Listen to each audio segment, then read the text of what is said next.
Standing tall in my dusty boots, squinting hard at the pitcher's suit. Crowd's all quiet, the tension high, ball comes sailing across the sky. One decision I gotta make, my judgment's all that's at stake. I'm behind the plate, but I can't see straight. I'm behind the plate, but I can't see straight. Strike! I holler with all my might. Famous Glenquist Field don't think I'm right. Boos are raining down on me. The coach comes running red-faced, you see. The batter's shaking his angry head. The pitcher's smiling, what can I say? I'm behind the plate, but I can't see straight. I'm behind the plate, but I can't see straight. Raptors rally, bases loaded. My confidence is all but eroded. Pressure pounding in my poor brain. Perfect pitches are called in vain. Fans are furious, fingers point. My career feels out of joint.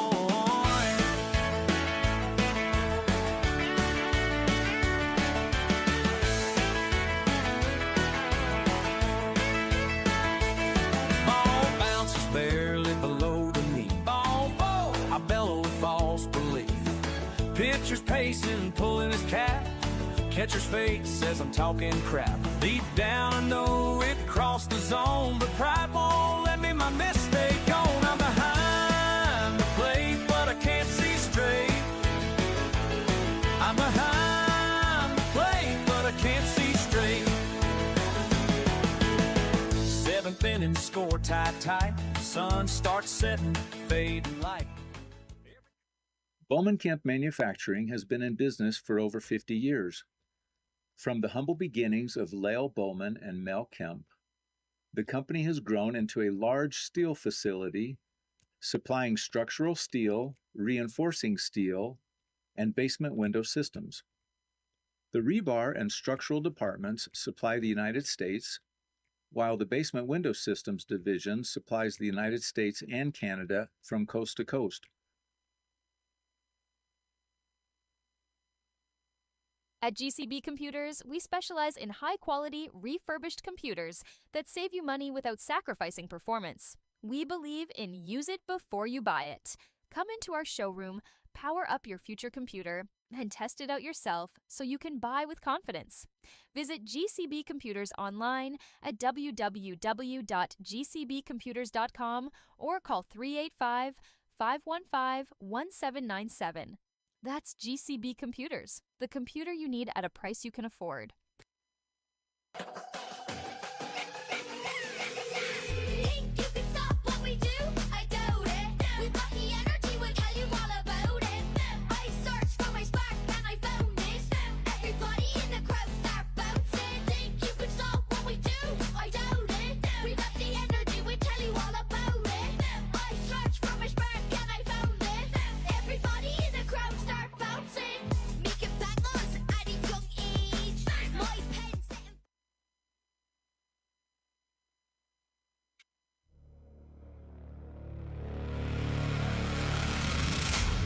We would like to welcome you to tonight's broadcast of Utah Fry Sauce Professional Baseball. Tonight's matchup is the Utah Fry Sauce going against their arch nemesis, the Great Falls Voyagers.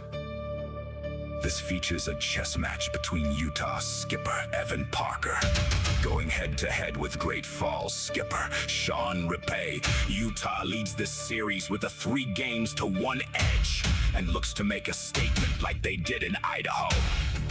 Great Falls looks to stop the bleed.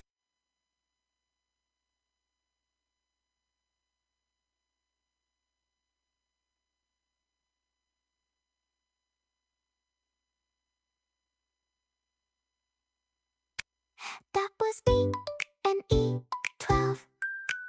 That means it's an error on the color commentator.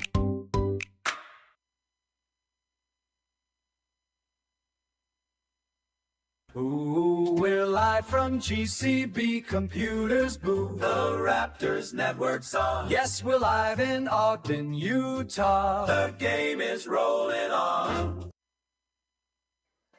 Welcome into the Utah Fry Sauce Broadcast Network. Arden Locke here alongside Eric Kelleher, and we are thrilled to be bringing you Game 5 of this matchup between the Great Falls Voyagers and the Utah Fry Sauce, also known as the Ogden Raptors. For those of you not familiar, on every single Saturday, it was unveiled in the last home meeting against the Missoula Paddleheads. The Ogden Raptors will take on a alternate identity of the Utah Fry Sauce, accompanied with their mascot Saucy, as well as jerseys to go along with it. And the fans seem to love it. I mean, streaming in today, Eric, there are quite a few fans in Fry Sauce jerseys. Yeah, there absolutely is, including my daughter. I like this new Saucy. I'm a fan of it. So, Utah leads this series 3-1 thus far. They have won 3 straight. Coming into it, the Great Falls Voyagers won Game 1 of the series and snapped a 7-game win streak for the Utah Fry Sauce. However, Utah has won 3 straight after that, and they have now won 10 of their last 11 games. It has been a great string of wins set together, and just a great string of 11 games, truly, for the Utah Fry Sauce after their year did not get off to the start that they wanted, going against the Boise Hawks and then the Missoula Paddleheads. But it has been a great series thus far. It's been a lot of powerful bats. In Game 1, we saw 13 home runs and 20 walks. It was a very interesting-looking game. In Game 2, the wind definitely played a factor, 6-5 victory for the Ogden Raptors. And then since then, it has been games that have kind of come down to the wire. Utah took a decent-sized lead heading into the 8th and 9th innings of Game 3. But then with the Great Falls Voyagers scoring 9, it got a little bit close. Right, and I think Coach Rapay, he has to have the feeling that he's still in this. His club can still do some damage and come out with a win, maybe even a season or a series split. I'm excited to see what kind of changes he makes. He has some adjustments in the lineup and see what happens in the field. Last night, the Raptors, the Fry Sauce, were trailing almost the entire night. And then in the bottom of the 8th inning, which they entered in trailing 9-8, a 2-run single RBI by Tyler Gannis put them up 10-9, and that is ultimately what they won by. So the Raptors now leading this series 3-1. They'll see if the alternate identity Fry Sauce can make it a 4-1 victory, 4-1 lineup, and one that gives the Fry Sauce the win in the entire series. But when we come back, we are going to look at the league standings. We're going to take a gander at the batting order and the field alignment. That'll be after this quick break on the Utah Fry Sauce Broadcast Network. Dave Grant has proudly served the community for over 50 years as a family-owned and operated trucking business. Our team of highly trained drivers, impeccably maintained late-model equipment, and customer service set us apart. Our slogan, "Getting what you need, where you need it, when you need it," encapsulates our mission to deliver reliable and timely service. Contact us at 801-394-1621 or at www.granttrucking.com. At GCB Computers, we specialize in high-quality, refurbished computers that save you money without sacrificing performance. We believe in use it before you buy it. Come into our showroom, power up your future computer, and test it out yourself so you can buy with confidence. Visit GCB Computers online at www.gcbcomputers.com or call 385-515-1797. That's GCB Computers, the computer you need at a price you can afford. Welcome back here on the Ogden Raptors Broadcast Network, and a pretty cool event happening right now. You have Noland Polson, who is reuniting with his family right now. They did not know that he was coming back. He has been deployed for 8 months. He was supporting the Southern Border Mission. The Polson family that you see there on your screen, that is the wife, Janica, Brielle. Nash threw out the first pitch just now to his dad, although he didn't know it as he was in the catcher's gear. And then you have Ty, Brooks, and Hayes. 2 sets of twins in that family, and just so incredible to have them reunite. What a moment down there by home plate.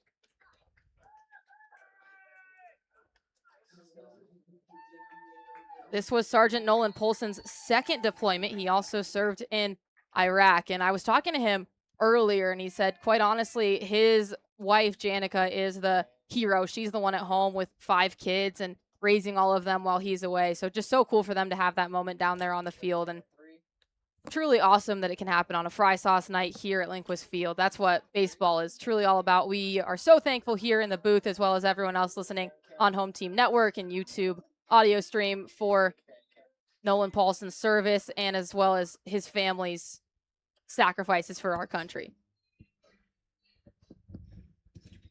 I heard that this was happening last night, and I was pretty psyched. I thought I might cry on air, but I held it together. I would have hid for a minute because I was that little kid. Those get me. Yeah, that was pretty awesome. So that's a pretty great way to start off the game as we now look around the league standings, as nothing's really going to top that. But looking at it, Long Beach Coast has now won 3 straight. They're up to 18-4.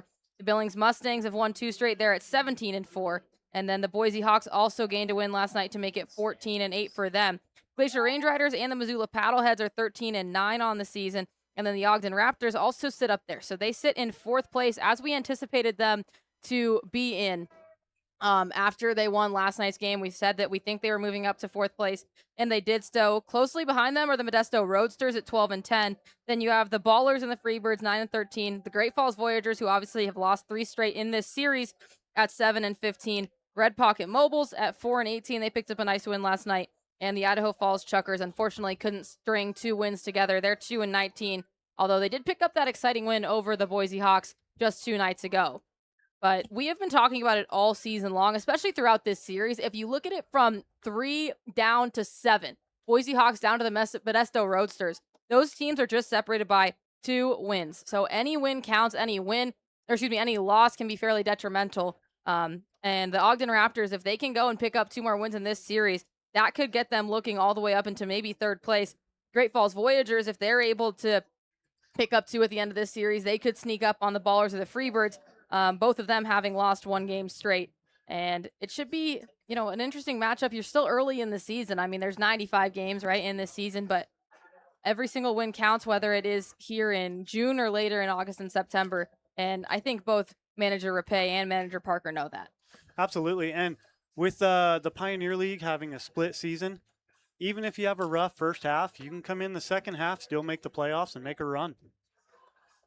In baseball, the best managers play the matchups with Red Pocket Mobile. You can too. Choose from 3 major 5G networks and always get the best signal wherever you are. Step up to better wireless at redpocket.com. Proud sponsor of the Pioneer Baseball League. Red Pocket Mobile, your new ultimate cell carrier.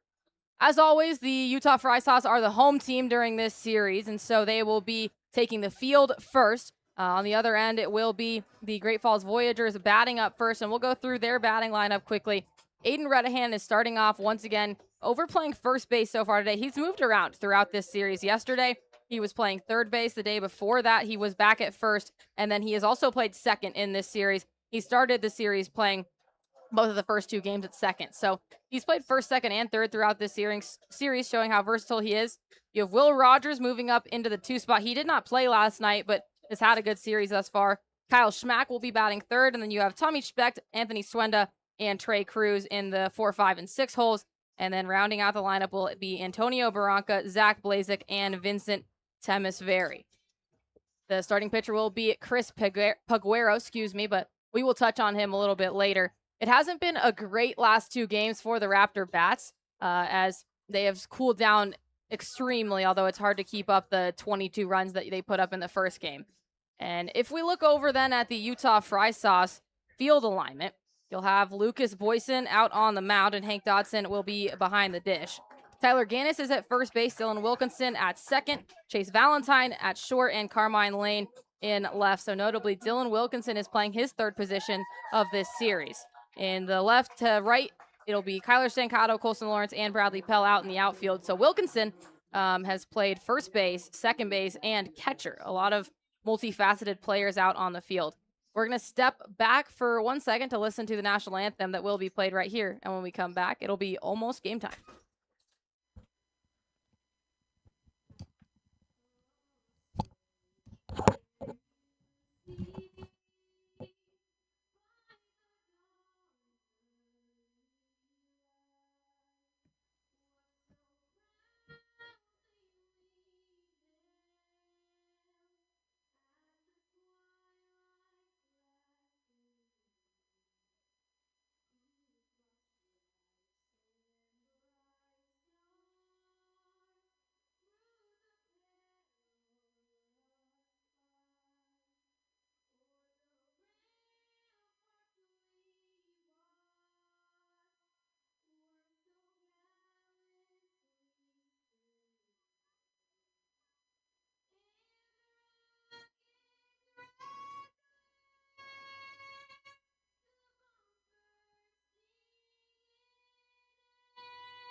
I'd say that's one of the better renditions of the Star Spangled Banner that we have heard all year long. So let's take a quick look at Lucas Boyson. He is making his professional debut. He's a 22-year-old from Las Vegas, Nevada.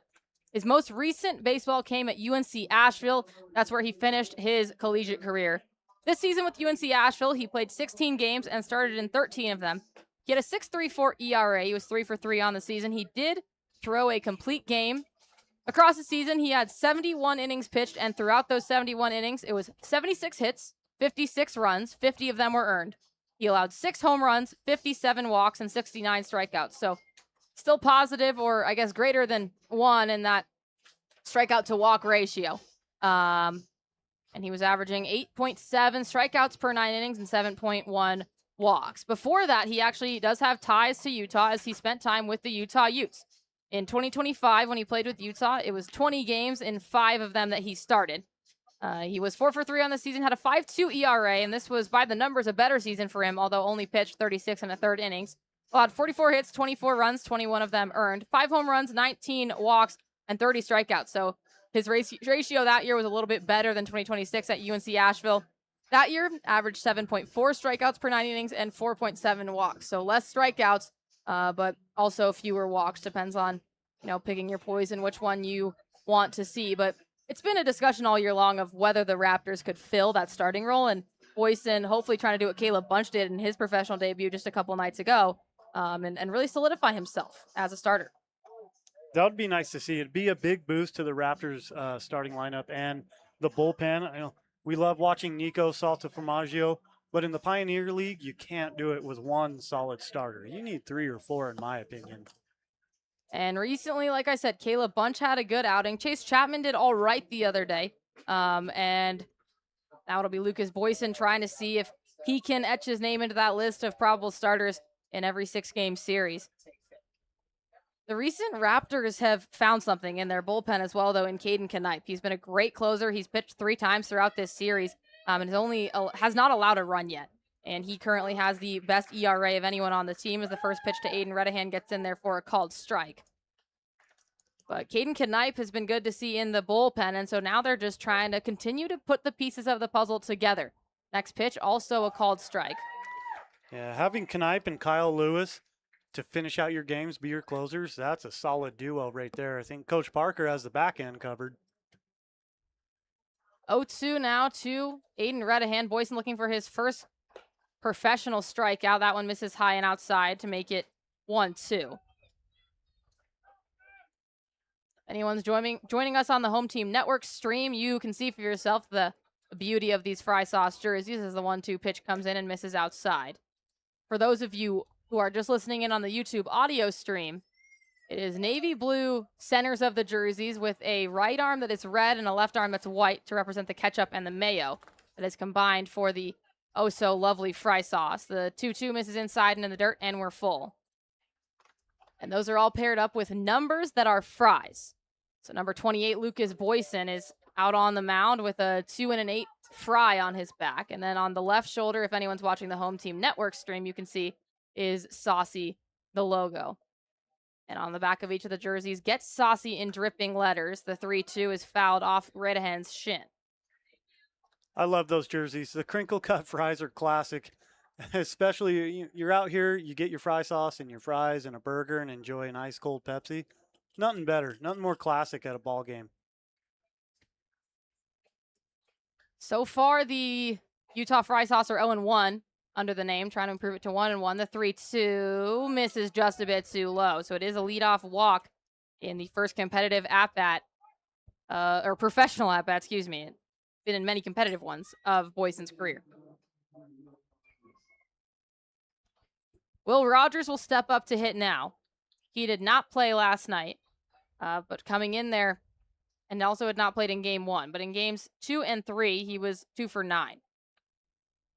Although in game 3, he had 2 doubles, which was solid. First pitch strike to him. Game 1, catch myself there, he did play. He just both batted and pitched. That was his best game of the series. Went 4 for 5. Scored 5 times himself, 4 RBIs off of 2 home runs. The 0-1 from Boyson to Rogers misses outside. And it's a 1-1 count.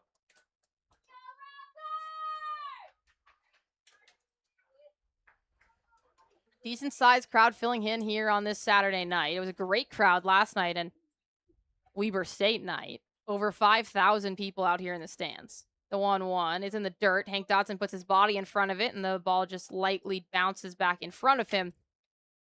And it will be Aiden Redahan holding up on first base. That was a big crowd. That was very fun to see and be a part of.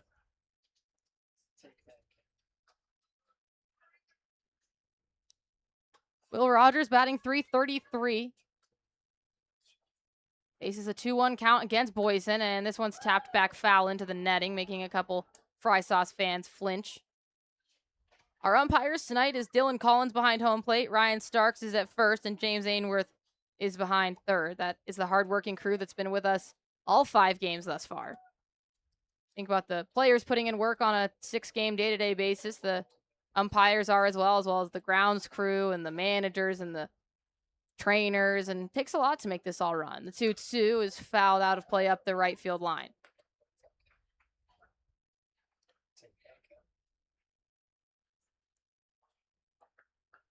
Tyler Gannis is on first today. Been kind of a grab bag of different players playing first. You've had Gio Ferraro, you've had Dylan Wilkinson. Tyler Gannis, who now covers as Aiden Redahan, has about a 15-foot lead. The 2-2 from Boysen misses upstairs to make it full. Fry Sauce skipper Parker, he has a big grab bag of utility players that can be moved all around the infield and keep the defense solid. Will Rogers, one of 2 two-way pitchers on this team, along with Jordan Hamburg. This one is also fouled off as the runner was going on contact in the 3-2 count. Last night, the Raptors did a very good job of holding in what the words of Skipper Parker was competitive at-bats, in which even if they ended them with a strikeout, they got pitch counts up, and they continued to fight, making the pitcher really earn it. Will Rogers for the Great Falls Voyagers doing exactly that right now as the pickoff is not nearly in time, and Aiden Redahan dives head first back into first base. Yeah, Boyson's having 2 battles, keeping runner on first and is. The 3-2 is hit out of play up the right field line, careening just right of the play structure out there. Yeah, keeping Redahan on first and Rogers busy in the box. Boyson's got his hands full for a pro debut. See how he pulls through. Had a couple pro debuts in this series. It was Caleb Bunches, now Lucas Boyson's, and for the Great Falls Voyagers, Willie Ponce's. The runner goes, and the pitch is too low, so it doesn't matter. Back-to-back walks to start the game for Lucas Boyson, I'm sure is not how he envisioned his professional debut starting. But still no runners have crossed home plate, so it's a salvageable situation. Now it is a force at first, second, and third for the Fry Sauce defense as Kyle Schmack comes in.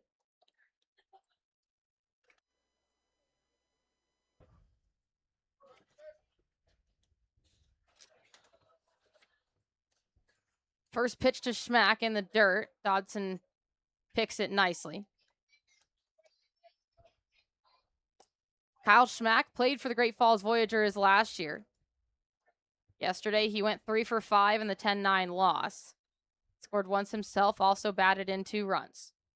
The 1-0 pitch after Boyson checks Redahan on second, misses outside. And it's 2-0.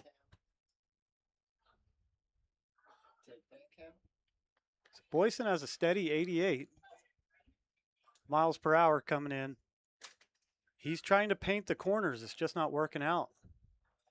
And Hank Dodson will step out onto the mound alongside Evan Parker as they're going to try to settle things down here. As a team right now, the Great Falls Voyagers are batting .310 in the 22 games that they have played. A slugging percentage of .524, which is not quite as high as they would like it. Their star player so far in the box has been Aiden Redahan, who stands on second right now. He has the best batting average of anyone on the team with a solid handful of at-bats at .411, although that number has dropped down throughout this series. He's played in 16 of their 22 games. Leads the team in hits and doubles.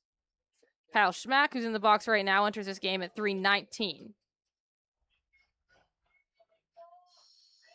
He's one of 9 Voyagers who hit over 300. After the mound visit, Boyson at the ready with his white pants.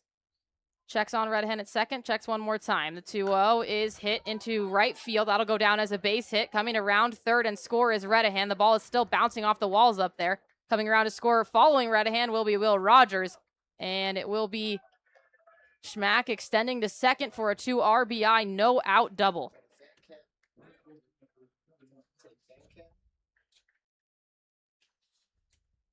We've had runs in the beginning of the game by one team or another in majority of the games. Last night, the last 2 nights, it's been the Raptors scoring in the bottom of the first. The first time in 2 games that the Great Falls Voyagers have gotten on the board. It's Tommy Speck stepping in now. He's batting 329 on the year. Big lefty with an open stance, looking to switch places with Kyle Schmack. First pitch is lined right back up the middle. Chase Valentine shuffles to his left, and he'll give it off to Gannis at first base for the first out of the inning, but Kyle Schmack is able to advance 90 feet to third base.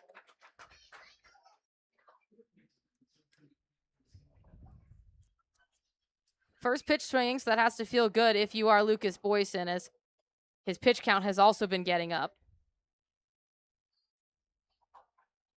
It'll be Anthony Swenda stepping in now. The right-handed hitter who's playing third base today. Boyson with a runner on third, kicks and deals, and that one misses outside.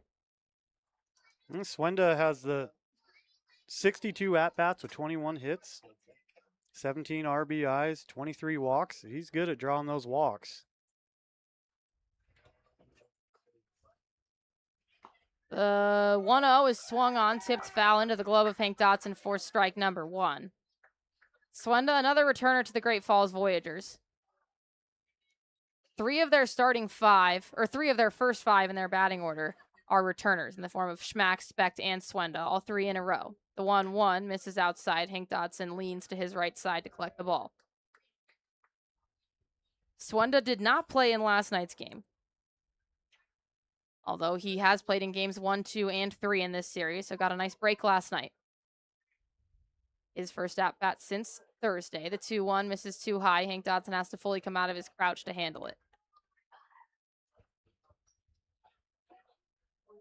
Swenda has had a good series thus far. He's batting 6 for 12, so 500 on the series. And he's batted in 9 RBIs throughout the 3 games that he played. The 3-1 pitch misses outside. Third walk of the outing for Lucas Boyson. No action in the Raptors bullpen, as just 5 batters in, this still remains Swenda's game. What's the earliest we've seen bullpen action this season so far? Third? Top of the third? I think that sounds right. Top of the third. And Swenda will now go up against Cruz. First pitch does get in there for a called strike in the bottom of the zone. Would like to see Boyson get in the groove on the mound, get in his zone and find his targets. And maybe see some off speed. So far I'm only seeing 88, 89. He might be a curveball specialist. The 0-1 misses up. And so now it'll be 1-1. Boyson was the role of a starter last year at UNC Asheville. Only had 3 games that he came in relief.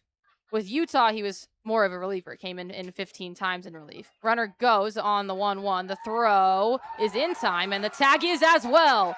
One runner will come in to score from third base on the stolen base. So a double steal action that caught the Raptors' attention out at second. They pick up out number 2. But coming in to score was Kyle Schmack, who was on third. 3 runs in the top of the first inning now. Swenda caught stealing for the second out. It was an on-the-money throw by by Hank Dotson, and a great tag by Chase Valentine as he pulled it across his body. The 1-2 misses too low to Trey Cruz. That was good heads-up base running by Schmack to get in and get a score across the plate. Risky throw by Dotson, but paid off for the out. Schmack didn't get Swenda didn't get a great jump. The 1-2 bounced probably 3 feet in front of the left-hander's batter's box and then into Hank Dodson's glove.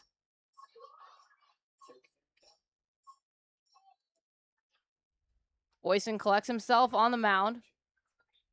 Light brown glove with blue lettering accents. The full count pitch is hit right back up the middle line. That'll go and drop in front of Colson Lawrence in center field, and he'll pick it up right there. A 2-out single for Trey Cruz.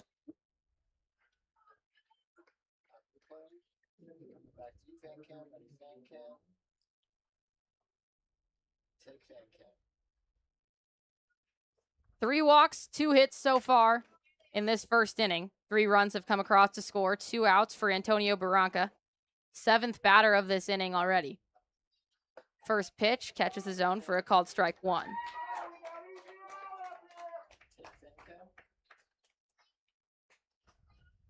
Barranca, the catcher, got 1 game off 2 games ago and has consistently been in the lineup besides that for 4 of the 5 games. Next pitch to him misses outside, too low. Barranca also a returner to the Great Falls Voyagers, so it is 4 of their first 7 batters who are returners. The 1-1 to him is flown into center field. Coming in on it is Colson Lawrence, and he'll settle under it for the 3rd out of the inning. But it's a great start for the Great Falls Voyagers as they try to avoid losing this series. They trail it 3-1 in the series, but they're leading this one 3-0 as we head into the bottom of the first inning on the Ogden Raptors Broadcast Network. GCB Computers. Refurbished, reliable, and ready to go. The computer you need at the price you can afford.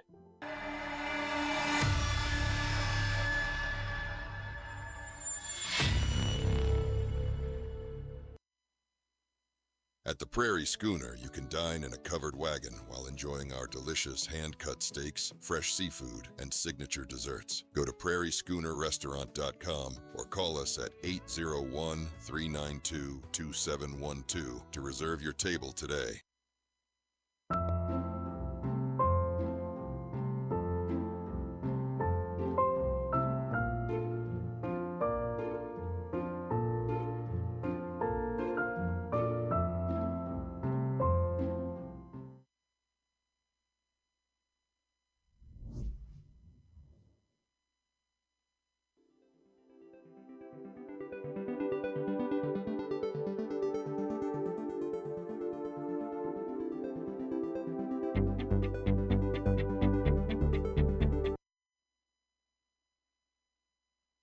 Welcome back from the break. Tonight's broadcast is presented on the Home Team Network for live video streaming, on YouTube for audio-only coverage, and on 88.9 FM for In the Park Radio. Okay. Welcome back to the Ogden Raptors Broadcast Network. The Utah Fry Sauce, as they will be going by tonight, already trail it 3-0, but their first time coming up to bat will hopefully change that. Chris Piguero is on the mound for the Great Falls Voyagers, and their diamond alignment is as such. That is the Raptors. It'll be Chris Piguero on the mound. Antonio Barranca behind home plate. Right to left, Aiden Redahan, Zach Blazik, Trey Cruz, and Anthony Swenda. And left to right in the outfield, Schmack, Temisaveri, and Specht. First pitch to Valentine is held back on a check swing. It'll be called ball 1. The Utah Fry Sauce batting order tonight starts off with Chase Valentine, as the Fry Sauce fans have become so accustomed to seeing. Followed up, it'll be Dylan Wilkinson and then Bradley Pell. The next 3 are Carmine Lane, Tyler Gannis, and Garrett Bivacqua, as the next pitch gets in there for a called strike. And the final 3 will be Colson Lawrence, Kyler Stancato, and Hank Dodson. One of the first nights that we have seen Garrett Bivacqua and Kyler Stancato in the lineup at the same time. As often, they've kind of been trading off spots. Big swing and a miss on the 83-mile-an-hour pitch, and Chase Valentine was a little bit ahead of that one to make it 1-2.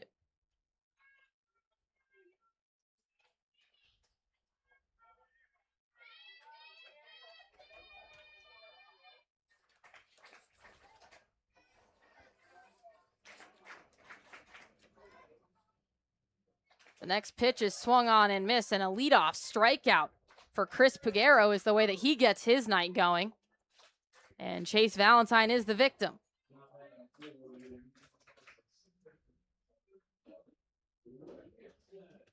Dylan Wilkinson moves up to second in the batting order. He's the guy who has played 3 different positions so far in this series: catcher, first base, and now second base tonight. That's 333 on the season. First pitch to him, low and in the zone for a called strike. 0-1-1 out. Dylan Wilkinson rocking the shorter pants, which exposes the pink socks, the color of fry sauce. He taps this one lightly in front of home base and home plate, and that'll go foul.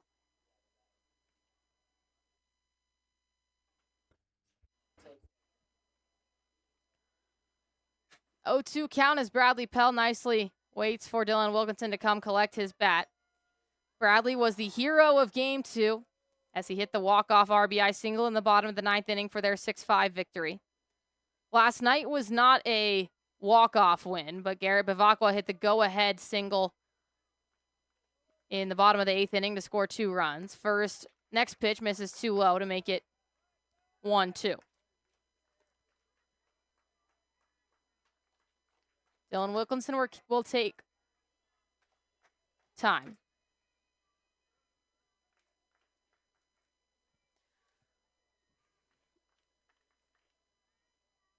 Wilkinson batting just north of 300 this year, the 1-2-2, and misses outside, and that's 2-2. Wilkinson went 1 for 3 in Game 4 yesterday. 1 run and 1 strikeout. For the series, he's batting 3 and 5. He had a great game in Game 3, going 2 for 2 on the night. He swings and misses on the next one. It's tipped foul. No, it's not. It's just missed. And the throw down to first is in time for the out. Barranca had to shuffle to his left and make a good throw down to first as Wilkinson was hustling down the first base line. But nonetheless, the out is made, and it'll now be Bradley Pell stepping in, that hero that I alluded to.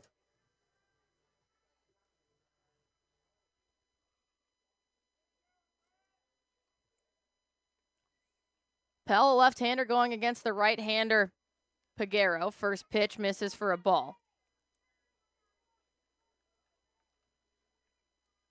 The Raptors have been batting very well so far this season. They bat .352 as a team. The 1-0 pitch is swung on and missed by Bradley Pell.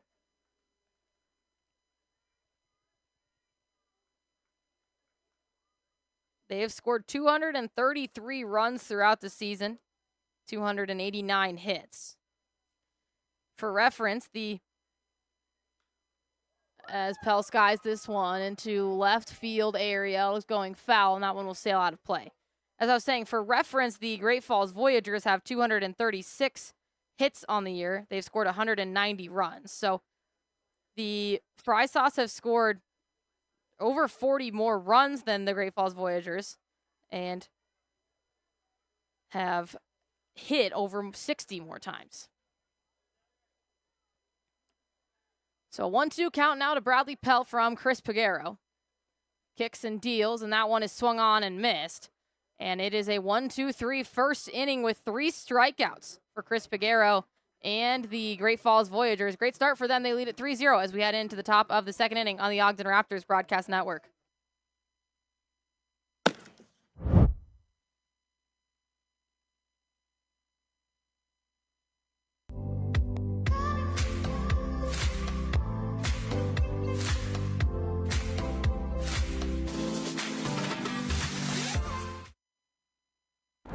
Are you okay? You seem upset. Turns out you were right. Our car was breaking down and we did need a new one with a loan from America First Credit Union. Me saying there was no hurry and to wait was wrong. Hey, on the bright side, we got to meet Huey. Get your money working with our low-rate auto loans, now with no payments for 90 days. Raptor fans, Tara Carney, your local Allstate insurance agent, wants you to know you are always in good hands with Allstate. They can help with all your insurance needs, from protecting your auto and property to your family's future with life and financial services and everything in between. Give Tara a call at 801-606-4547 or email her at tara@allstate.com for a free quote. You can even stop by her office on the corner of 20th and Washington. And remember, you're always in good hands with Allstate. Little moments become big when you don't have to worry about your finances. Money can be a giant source of stress, but it doesn't have to be. Here at Ascent Credit Union, we With work so to many options available.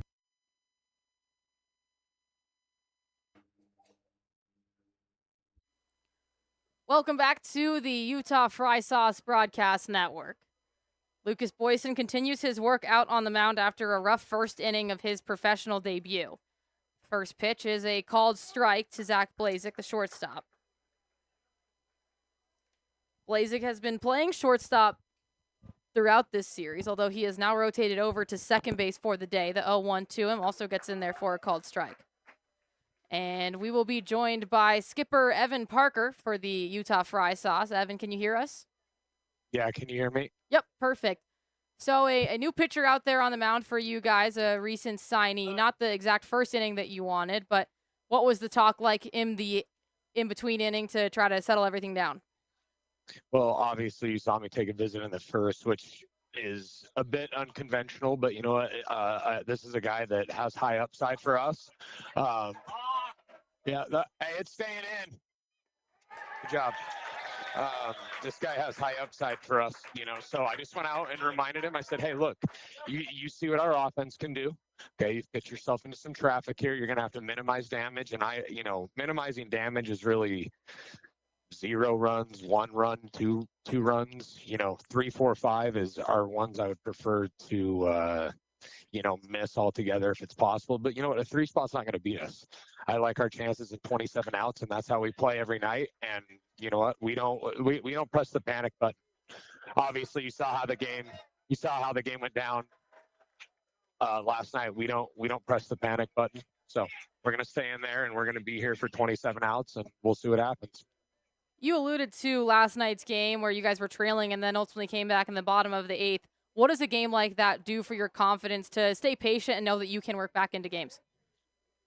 Yeah, I mean, hey, look, I've been managing this team for 3 years. Like for example, Cole Jordan's been with me for a lot of those games. Carmine was with me a lot last year. Wilkinson, just like some of the fabric of our team has already been here, and then we added some really good pieces. Pell, obviously, with us last year as well, Stancato. So it's like you have this fabric, and these guys experienced comebacks, and like they remember us battling for a playoff spot. And ultimately clinching last year. And so, it's just a battle. Like, I mean, you can't get caught up on you have to try to win every pitch, but it's like you have to just try as hard as you can and win as many as you can and understand that you're not going to win every pitch. But at the end of the night, you want to win more than the other team. So it is what it is. Absolutely. Obviously, we got some work to do, but I like our chances. Like I said, 27 outs. We'll play it out. Skipper Evan Parker for the Utah Fry Sauce. Thank you so much for your time, as always. Yeah, of course. Thank you.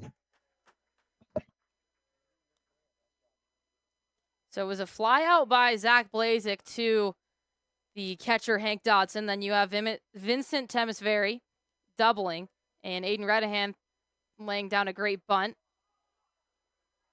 He'll go to second base on the steal, and they don't get him. Lucas Boyson caught absolutely sleeping out on the mound. Redahan took off before he was even close to his motion, and Boyson just seems to be a little bit rattled out there. So that's a stolen base for the Great Falls Voyagers. That's their 71st stolen base of the year.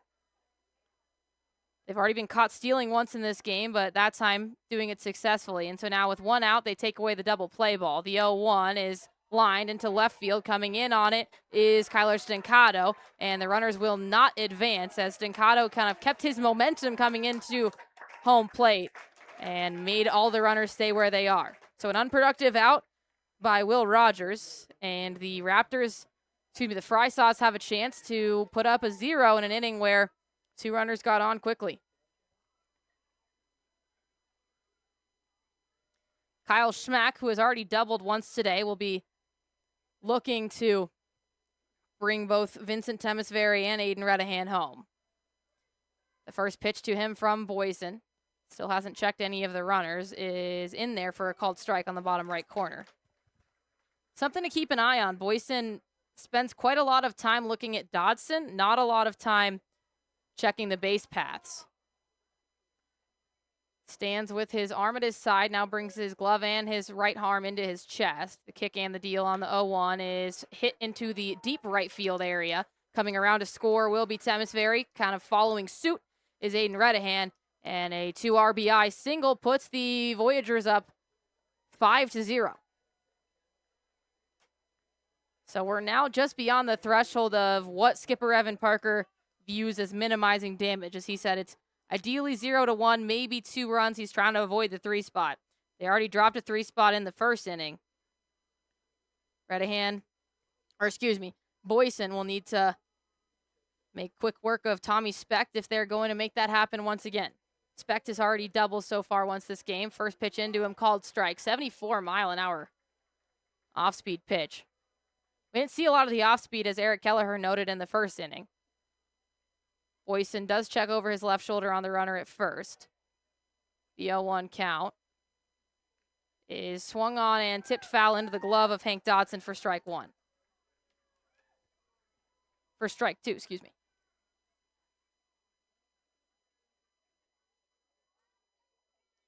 Now 0-2. Boyson still looking for his first strikeout of the night. Checks over his left shoulder on Schmack. The runner thinks he's about going, doesn't go. Inside pitch is a ball. Boyson just doesn't look after that first check. There's a lot of pitchers who might check in over their shoulder multiple times, whereas Boyson kind of just does one check right here. And now there's about 5 seconds, 6 seconds where he doesn't look back. The next pitch misses too low to make it a 2-2. We've got deuces here at the Linquist Field ballpark, and our in-park announcer announces it as such.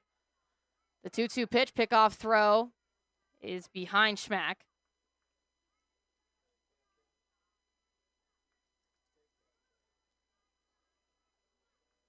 So Boyson still searching for strikeout number 1, not the professional debut he has hoped for, but trying to get out of this inning, as this one is flied high in the air behind home plate. Hank Dodson retreats on it towards his own dugout, and he misses the catch right around the net.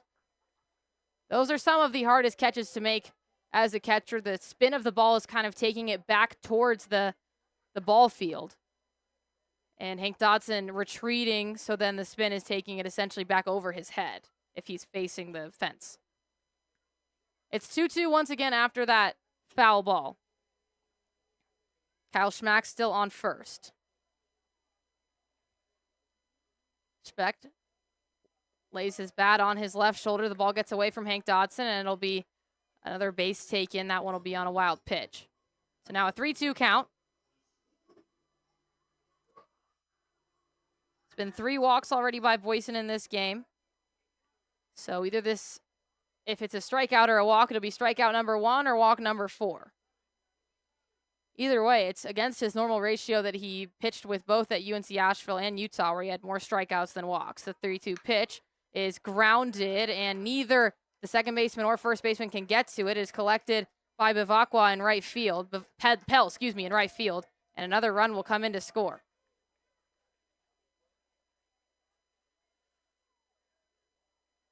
A 6-0 lead for the Voyagers now, as they continue to take second base, whether it's by a wild pitch or by stolen bases. It makes it so that hard hit ball into the outfield can get them down for an RBI single. So it'll be Anthony Swenda now trying to continue adding on to the Voyagers total. They're already at 6-0 just through 2 innings. Or not, I guess through an inning and 2/3. Swenda checks over his left shoulder on Specht. Swenda stands at the ready for the 0-1. That one misses outside, and Dodson has to lower his right hand onto the ground to collect it.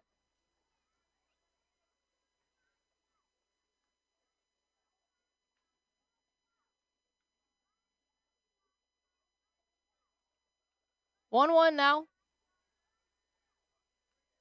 And this one is fouled out of play. This is the 13th batter that Swenda has faced. Or excuse me, the 13th batter that Boyson has faced. 1-2, Swenda, Boyson trying to end this inning. 2 outs, runner on first. Swenda with his glove at his chest. He kicks and deals. The runner goes. It's swung on and grounded past the glove of Carmine Lane into left field. The runner will just stay over there on second. That's Tommy Speck, and Anthony Swenda gets a single into left field. Carmine Lane might have been able to make a play on that ball, but it took some funky bounces as it made his way past.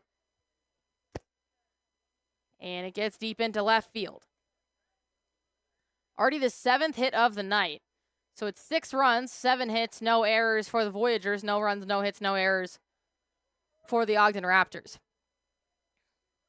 First pitch is in the dirt to Trey Cruz. The runners stay where they are despite the ball getting behind Hank Dodson.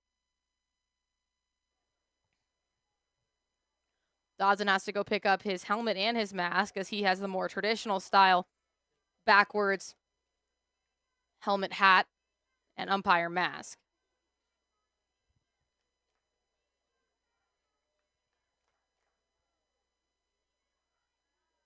"1-0 with 2 outs is lined into right field. That goes down as a base hit, maybe more. Coming around to score will be Swenda. Following him is Trey Cruz, who makes it to third, and it will be Antonio Barranca making it to second.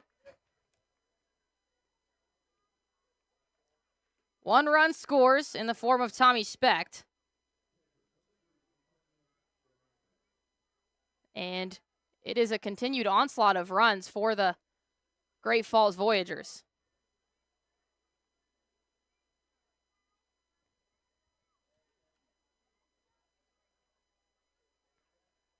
Bosun now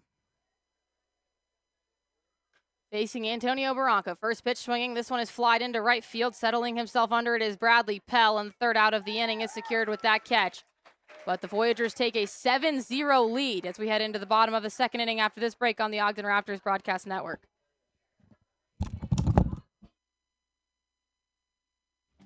Do you thrive on a challenge? Does crafting complex parts ignite your passion? Peterson Inc. isn't your average manufacturer. We're world-class, pushing the boundaries of what's possible. We're looking for skilled welders and machinists to join our team. People who take pride in precision. If you're wanting to contribute to groundbreaking innovations, Peterson Inc. is your place. Visit petersoninc.com and join the team that builds the future. There is no substitute for experience. Windward Electric is the foremost complete commercial and industrial electrical contractor in the Intermountain West. We're committed to excellence, integrity, accountability, and professionalism. We cherish our legacy and value relationships as we strive to provide electrical projects with exceptional experiences for our clients. Call 801-648-7270 for a quote, or visit windwardelectric.com today. Are you okay? You seem upset. Turns out you were right. Our car was breaking down and we did need a new one with a loan from America First Credit Union. Me saying there was no hurry and to wait was wrong. Hey, on the bright side, we got to meet Huey. Get your money working with our low-rate auto loans, now with no payments for 90 days. This broadcast is the exclusive property of the Ogden Raptors Baseball Club and the Pioneer Baseball League. Any rebroadcast, retransmission, reproduction, or other use of this broadcast without the express written consent of the Ogden Raptors and the Pioneer Baseball League is strictly prohibited. Welcome back to the Ogden Raptors Broadcast Network. Arden Locke alongside Eric Kelleher. And it's Carmine Lane who's feeling good. His walk-up song says so. First pitch to him, works up and inside from Chris Pagero. A slow start to this game altogether. Feels like the fans are getting settled into it. Obviously, the Utah Fry Sauce are as well, but the Voyagers have come out hot. The 1-0 pitch to Carmine Lane misses outside, and it is 2-0. Figueroa had a great start to the game so far. He had 3 Ks in a row in the top of the first inning, a 1-2-3 first inning. And he is behind against Carmine Lane here, however, 3-0. Coach Rapay's first interview this week, Tuesday or Wednesday, I believe he talked about they're not home run hitters. Tonight, he's proving that tonight. And it's a 4-pitch walk from Peguero to Carmine Lane to start off the second inning for the Utah Fry Sauce. That'll be their first batter or base runner of the night. Kyle Schmack with a double, a single, and 2 RBIs up on both his hits. That's pretty impressive. So now with the Utah Fry Sauce up to bat, that's where the focus lies. Tyler Gannis, who's playing first base tonight. First pitch to him. Great movement. It started up high and then just dove itself down into the strike zone for the 310 hitter Gannis.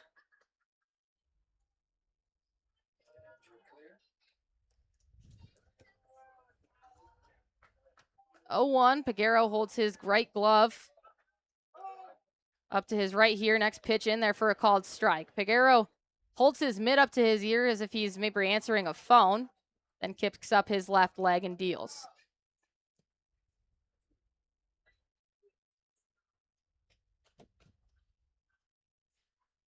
Oh, 2. And Gannis barely tips it foul to stay alive. Chris Peguero has pitched twice recently in the Oakland Ballers series. He started game 2, went 5 1/3 innings. Gave up 11 hits, 8 runs, 2 walks, and 7 strikeouts. On the series, has a 10.69 ERA in 3 appearances. He started all 3 of the games that he has played in. This will be his 4th start of the season. 0-2 count to Gannis is hit hard into the gap between first and second base. That'll go down as a base hit. Tommy Specht handles it in right field. And Carmine Lane advances to second. So it's the leadoff 2 base runners on for Garrett Bivacqua with no outs in the bottom of this second inning.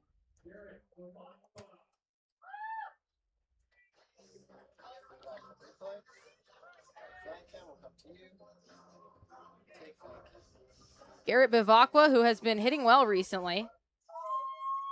In his last 10 at-bats, he's 5 for 10, batting .500 through the last 2 games. First pitch to him is a called strike in the heart of the strike zone. I think Skipper Parker's going to try and hit hard this inning. Take a little chunk out of that lead and pull his Raptors back into this fight. Or Fry Sauce. The 0-1 misses the strike zone just barely to Bivacqua. Bivacqua started the season on the 10-day IL. Made his first start of the year against the Missoula Paddleheads. And then has been in and out of the lineup since then. 1-1 pitch to him. That one misses outside to make it 2-1.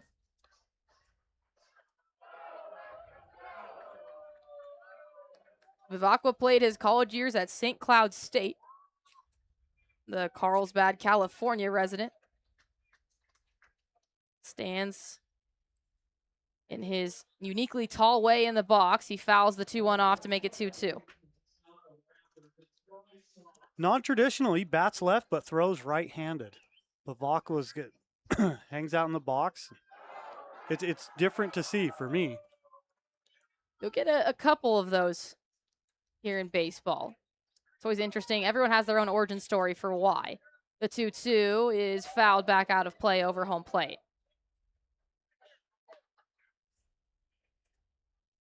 Bivacqua has the best batting average of anyone on the Fry Sauce.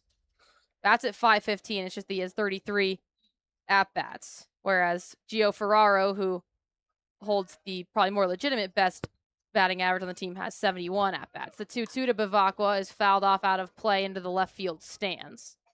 That one bounced just under one of the Pepsi umbrellas out on the concourse.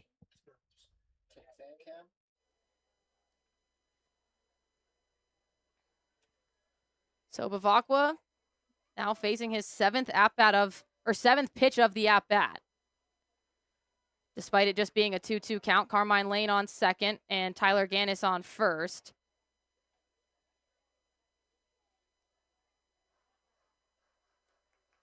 Home plate umpire Dylan Collins sparking out a few orders, and now we're ready to get back underway. This was the first time in 2 games that the Raptors didn't start the game with a pitch clock violation. Chase Valentine had both of his first at-bats start at 1-0 the past 2 games because of that. The 2-2 is swung on and missed. Strikeout number 3 on the night for Piguero.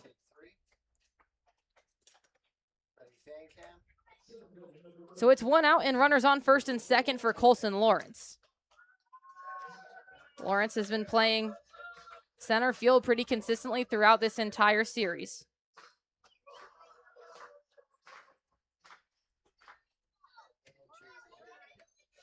In yesterday's game, Lawrence went 1 for 3 with a walk and a strikeout. First pitch from Aguero, misses in the dirt, bounces once, right about even with home plate, and then into the glove of Antonio Barranca.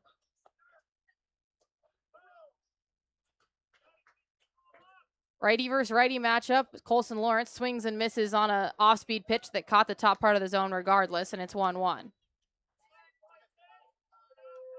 The Raptors were active on the base paths yesterday, stealing north of 4 times. Yet to steal yet tonight, as though they have only had their first 2 base runners of the night in the form of Carmine Lane and Tyler Gannis. The 1-1 is fouled back to make it 1-2 on Colson Lawrence. Collins has a couple words with Piguero as he hands the ball off to him. Just something to keep an eye on.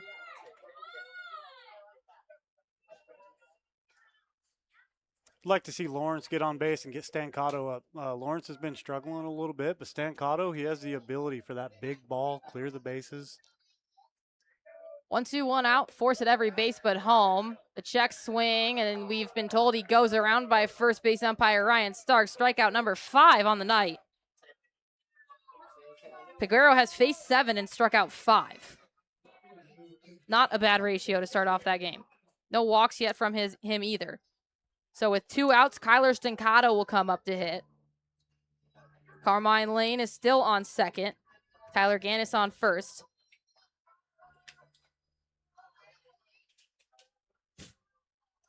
First pitch to Stancato, catches the outside edge of the strike zone. Stancato's first action since game 2 of this series, where he went 0 for 4.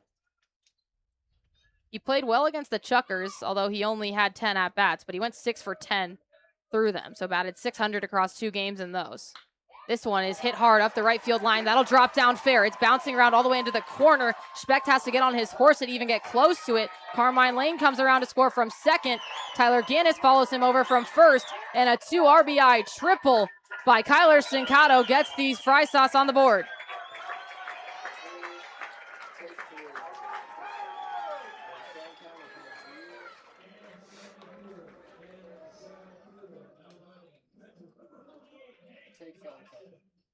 Good piece of hitting by Kyler Stancato there. He just pulled it up the right field line. It landed about 30 feet into the outfield, and then the benefit of Lindquist Field, it has some deep corners where the ball can really pinball around, and Tommy Specht in right field got a first-hand look at that. So it'll bring up the 9-hole hitter, Hank Dodson. First pitch swinging. This one is skied into left field. Retreating just shy of the warning track is Schmack. He goes to his left and settles under it for the 3rd out of the inning. But the Fry Sauce finally have a few runs on the board, but it's still a 7-2 Voyagers lead as we enter into the top of the 3rd inning here on the Ogden Raptors Broadcast Network. Do you thrive on a challenge? Does crafting complex parts ignite your passion? Peterson Inc. isn't your average manufacturer. We're world-class, pushing the boundaries of what's possible. We're looking for skilled welders and machinists to join our team. People who take pride in precision. If you're wanting to contribute to groundbreaking innovations, Peterson Inc. is your place. Visit petersoninc.com and join the team that builds the future.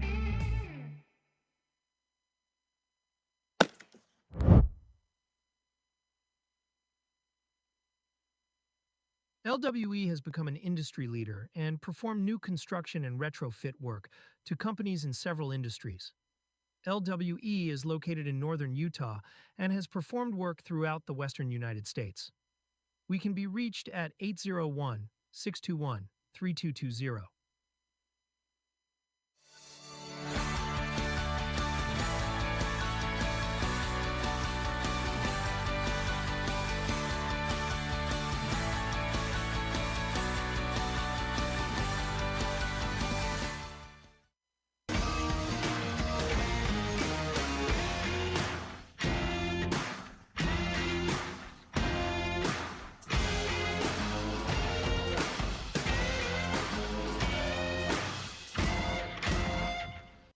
Dave Grant has proudly served the community for over 50 years. Getting what you need, where you need it, when you need it, encapsulates our mission to deliver reliable and timely service. Contact us at 801-394-1621 or at www.granttrucking.com. We are big enough to where we have established processes and procedures to protect you, but we're small enough to where there's still an owner involved in the day-to-day operations to ensure that we don't lose that personal touch. We'd love to tell you more about us, and feel free to reach out to us. You can reach our team at 801-728-0454. Hey, gang, you're watching Ogden Raptors professional baseball right here on the Raptors Baseball Network. Ciao, baby. Lucas Boson, continues his work in the third inning. First pitch is a strike to Zach Blazik. Righty on lefty matchup. Blazik batting .313 on the year. Next pitch is also a called strike, an 0-2. That was a great pitch. Another one of those drop-offs at 72 miles an hour. That was cool. You said in the first inning, Eric, you like to see a little more off-speed. Boson finally brought it in inning 2, although it was a bigger number put up, so it's an argument whether it went well. But he is ahead 1-2 right now on Zach Blazik, the second baseman. The wind and deal is pulled into right field. Going over on it will be Bradley Pell, but that'll go down as a base hit. If not more, extra bases is what Blazik is headed for, and he'll make it to second standing up. A leadoff double, and it continues the streak where the Voyagers have had base runners in every single inning. Skipper Parker, being a pitching coach himself, he has a way of calming down his pitchers, getting them back in the game. Well, not going to be the case today for Boson, however, as a new pitcher is coming in. And that new pitcher looks to be number 33. Ryan Radke. Radke's last 4 appearances have been starts. He started against the Idaho Falls Chuckers in games 1 and game 2, and the Paddleheads in game 2, and then also back to Boise. He was the game 4 starter, so it's his first relief appearance so far this year. Radke is a 8.69 ERA on the year. He's 2-1 record, 19 2/3 innings pitched. He's given up 23 hits, 20 runs, 19 of them were earned. 16 strikeouts to 13 walks, so does have more strikeouts than walks, which is what you look for. And the opponents have batted against him .299, so not a bad clip. That puts him at about 4th best on the team.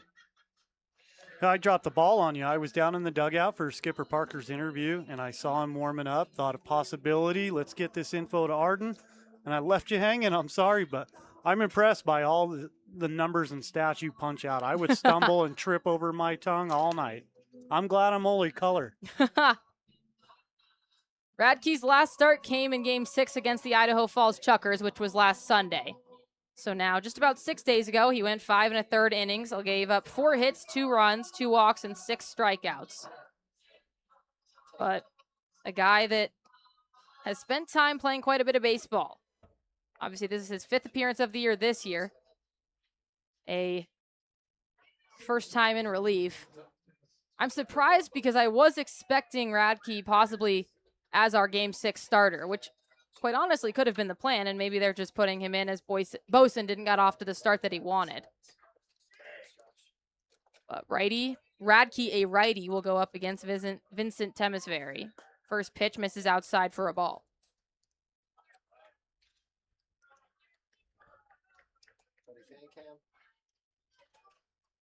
Radke has a 4-pitch repertoire that he works through. 4-seam fastball, 2-seam fastball, a slider, and a splitter. The 1-0 pitch is swung on and missed for strike 1. That one at 90 miles an hour. His four-seamer is anywhere between 88 to 91. The two-seamer, 87 to 90. So the four-seam just a hair faster. Then you'll find his slider sitting in the high 70s, his splitter in the low 80s. The 1-1 from Radke is fouled back towards us here in the GCB Computers broadcast booth. That ball's on fire. It's cruised right over our booth.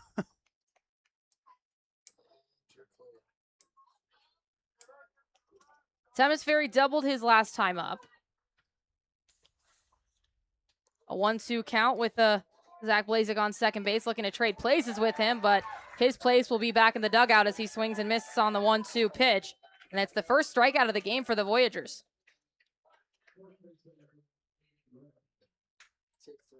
A good job by Radke to come in and make an impact. Trailing by 5, this game is by no means out of reach with still 7 innings to go, but it was one that you just couldn't let slip any further. And that's ultimately what ended Bosun's night. The first pitch is swung on and pulled up the first base line by Aiden Redahan. He's 1 for 1 on the night, singled his last time up and walked his first time. He's scored both times he reached the base pass. And he is also that team leader coming into this game in batting average at .411. Brady on lefty matchup. Radke checks second base and fires the next pitch past him for a big swing and a miss, and it's 0-2. I do like Skipper's choice. Let Boyson battle through a couple innings, see what he's made of being a pro debut. Now he probably has some adjustments he knows he can work on with his pitcher. And you're right, the Fry Sauce are not out of this game. Plenty of time to get back in. Fry Sauce have been known to put up big numbers. Besides that 6-5 game, they've scored 13 runs in 10 of their last 11 games. The 0-2 pitch misses low in the dirt to Hank Dodson to make it 1-2. What is the Fry Sauce best inning so far this series? 5 runs? I believe so. I know that the best inning in the whole series was the 10-run inning by the Great Falls Voyagers in Game 1, but it was 5 runs in the bottom of the 8th inning yesterday. Or 2 days ago, excuse me. That's ultimately what won them that game. Radke looks back and checks the runner on second. His next pitch misses outside 2-2. He was almost still looking at second when he began his leg kick. It is still Zach Blazek out on second base as he doubled to lead off this inning. 9 hits for the Voyagers to go against 2 hits for the Fry Sauce right now. And the Voyagers leading 7-2. The full count pitch is hit, grounded, handled by Wilkinson at second. He'll give it off to Gannis for the second out of the inning. Blazek will extend 90 feet to third base.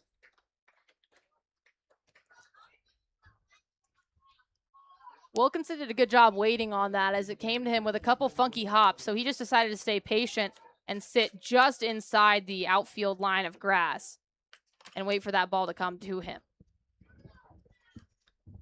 Yeah, Voyager batters seeing their third at-bat now. Luckily for the Fry Sauce, it is all of their first at-bats against Ryan Radke. Also could have been influenced the decision to bring him in, as if it went that poorly in the first 2 at-bats, can't really imagine what would have happened in the next 2. 0-1 with 2 outs is swung on and missed. That ball just absolutely made its way away from Will Rogers, and the swing sent his entire right leg sliding back. Oh, what a beautiful pitch. Almost no horizontal break. Vertical break was 3 feet 6 inches. That's outstanding. 79 miles per hour. The 0-2 now from Radke, and barely misses the outside of the zone. Remember, both teams have 2 Red Pocket Mobile challenges. If they get their challenge correct, they maintain it. If they're wrong, they lose it. The 1-2 now to Will Rogers. He's in the dirt to the right. Hank Dodson does a good job picking it with a crossbody snatch. And it makes the count 2-2. Deuces. And it's triple deuces as it's 2-2 with 2 outs. Shame we're not in the second inning.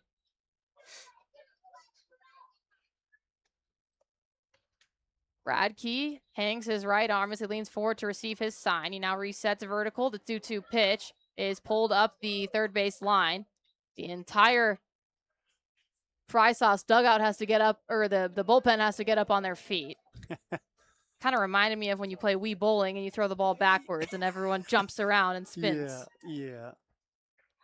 I like that pitch inside where he's been painting that outside corner. His ball's been dropping off, luring batters in.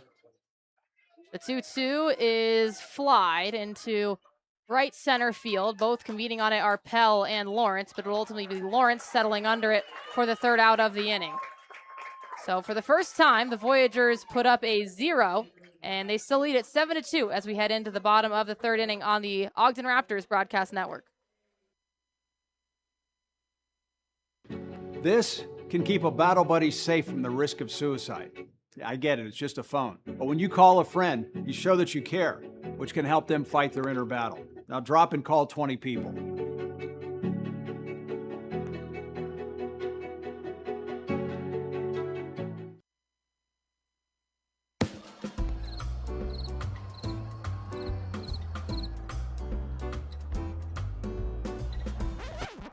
Don't be a bench warmer. Call the insurance center so that you can get on the field and have a good time and get your insurance done properly. Go Raptors!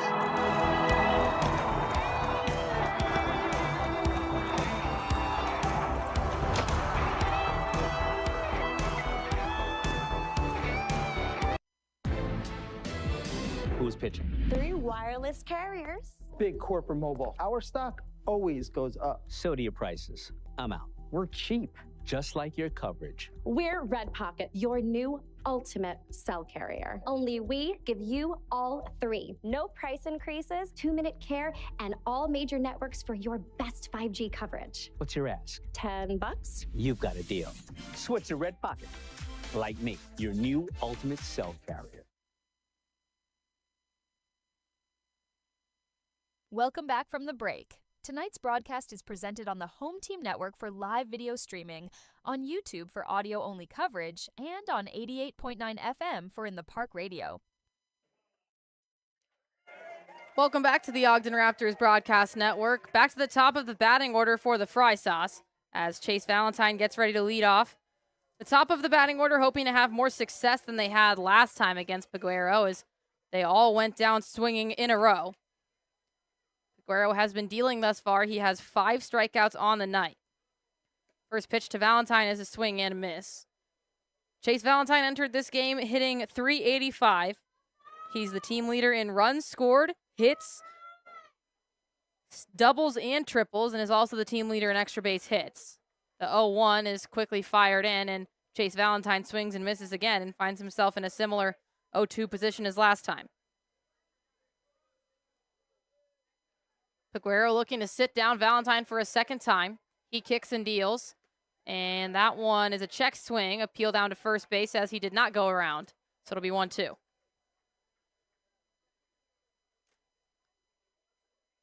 Valentine is a new addition to the Fry Sauce this year, and he's made a massive impact. He's the only player who has started every single game.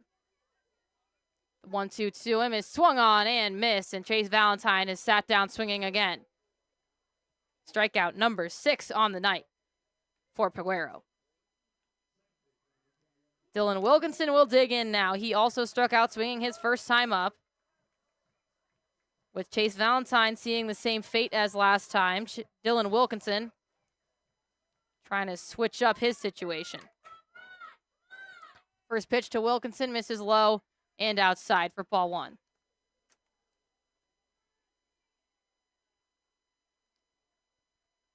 Dylan played for the Ogden Raptors last year. He was one of those men that Skipper Parker mentioned and being kind of the root of the team, the heart of the team, who believe that they can come back through anything. And while maybe some of the players learned last night that if they stay patient in a game, they can pull it off, Dylan Wilkinson and Carmine Lane, Cole Jordan, Kyler Stincato, Bradley Pell, they've all been knowing that as they've been with the Raptors for a few years. The 2-0 pitch is pulled up the first base line. That'll stay fair as it bounced twice. And it'll go down as the second out of the inning, as Bradley Pell just didn't pull that one quite enough to get it to go out of foul play. He probably wishes it did.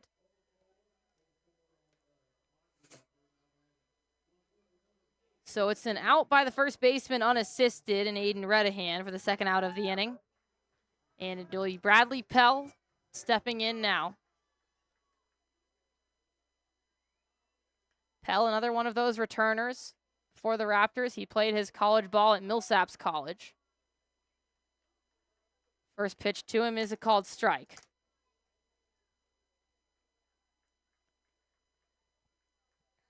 Pell went 0 for 2 in last night's game, striking out twice. The next 0-1 pitch works inside on him, and he has to scoot back on his tiptoes. Pell adding his own accents to the Fry Sauce jersey with Jordan cleats. The 1-1 pitch to him is swung on and missed in a half-hearted swing that had a cutoff finish. So Pell now looking at a 1-2 count, trying to avoid the same fate as Chase Valentine, who has been sat down swinging twice so far tonight.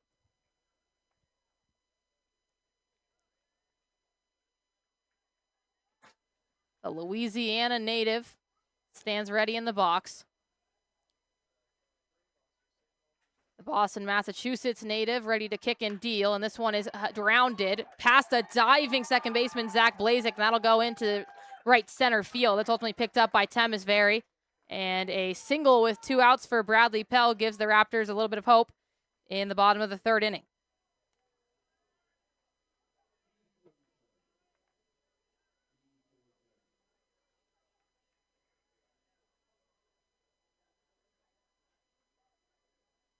Carmine Lane steps in. It's his second year on the Ogden Raptors. First year adorning those Utah Fry Sauce jerseys along with everyone else. First pitch to him. Same pitch that starts out high, cuts the legs out from under it, and drops down into the top of the strike zone at 83 miles an hour for strike one.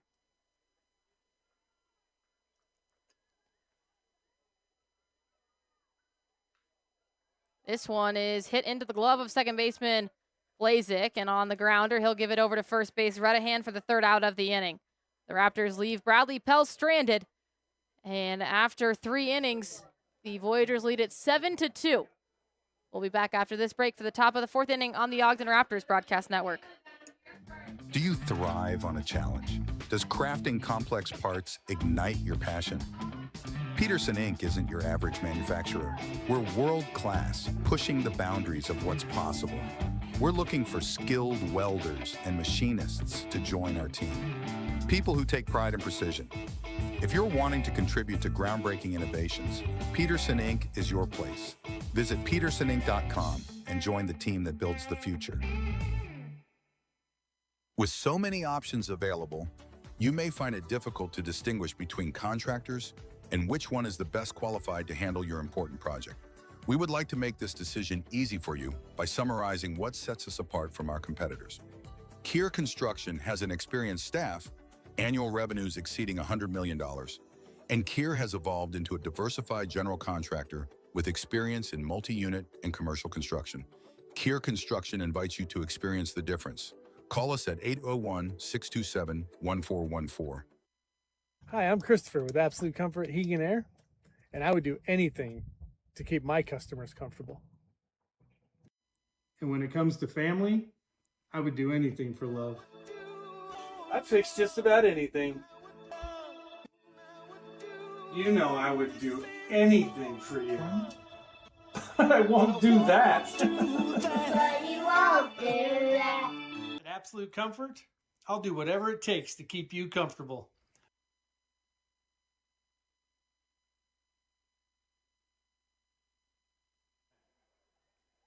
Welcome back on the Ogden Raptors Broadcast Network. Arden Locke, and here at Lindquist Field, it'll be Kyle Schmack leading off the 4th inning. The Voyagers lead this one 7-2. They started off hot, scoring 7 runs in the first 2 innings. The Fry Sauce battled back slightly in the bottom of the 2nd with 2 runs of their own, but the Voyagers was still a 2-run lead, a 5-run lead, 7-2. First pitch to Kyle Schmack from Ryan Radke misses inside for a ball. And we'll be coming in for a player interview right now in the Ogden Raptors or the Utah Fry Sauce dugout. Chase, can you hear us?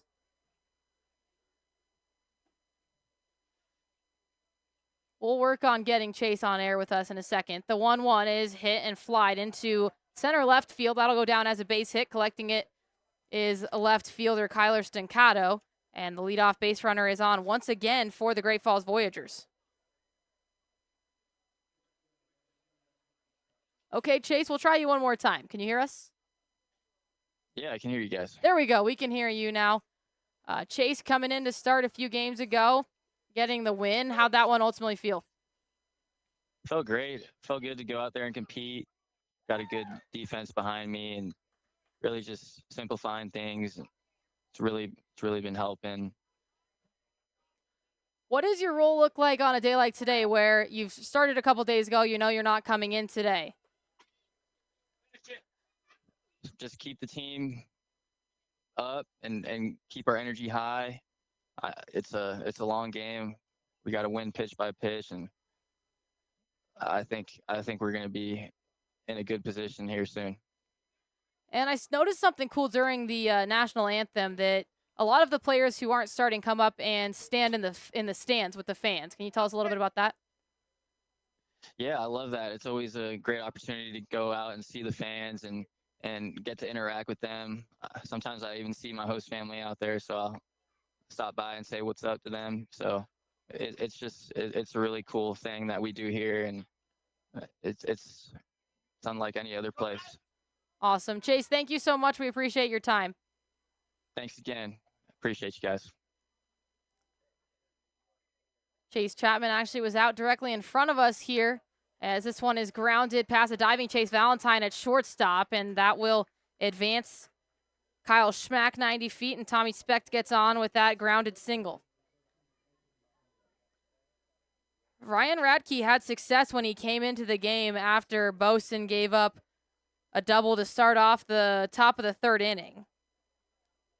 And he then sat down the next three batters, but since then has now allowed Kyle Schmack and Tommy Specht to get on. Anthony Swenda looking to continue the rally that his team has started off the top of the fourth inning in. Radke kicks and deals, a swing and a miss by Swenda.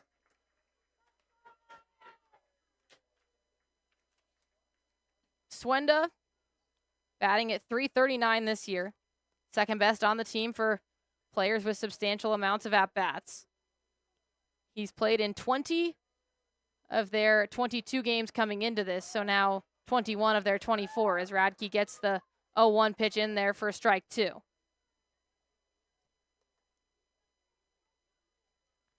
Ryan Radke, a player that knows how to battle. He's been in the starting role 4 times this year, first time in relief.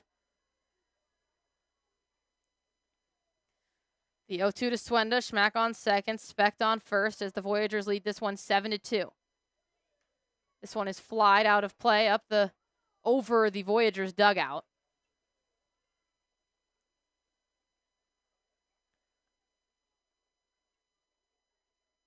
Yesterday, Swenda did not play in Game 3. His last action, it was in that 15-10 loss. He went 1 for 3, although did have 2 RBIs. The kick and deal is fouled back once again.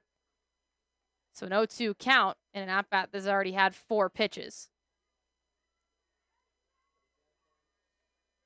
The Raptors are already onto their second pitcher of the night. It's Chris Peguero who continues to work on the mound for the Voyagers when they come back in the 4th inning, we're assuming. The 0-2 pitch is grounded. Valentine charges it and entirely misses it. Goes right under his glove into left field. Coming around to score is Kyle Schmack from second. Tommy Specht will stop on third, but on an errant throw that goes past Radke as he went to go back up third base, Anthony Swenda is able to extend from first over to second. So Chase Valentine, an unfortunate error. He was coming in to charge the ball and just did not put his glove close enough to the ground. Tough for the Raptors, or the Utah Fry Sauce, excuse me, in a day like today when already doesn't seem to be going your way, and bad goes to a little bit worse when an error like that occurs, although Yeah, it will go down as an error. I wasn't sure if it even touched his glove. First pitch is outside and too high to Trey Cruz. Cruz batting at .321 coming into this year. This is his 15th appearance of the season. He has started every game that he has played in.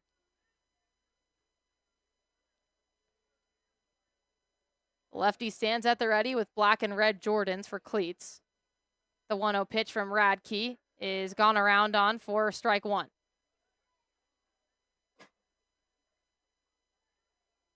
It was a check swing that made a full motion around the body. So the Voyagers scoring in the fourth inning have made it so that it's just the third inning right now that they haven't tagged on at least one run. Still no outs. And the next pitch from Radke misses. So it's no outs. Tommy Specht is on third and Anthony Swenda is on second. Trey Cruz trying to continue to add to the one run they've already put up. The 2-1 catches the top part of the zone to make it 2-2.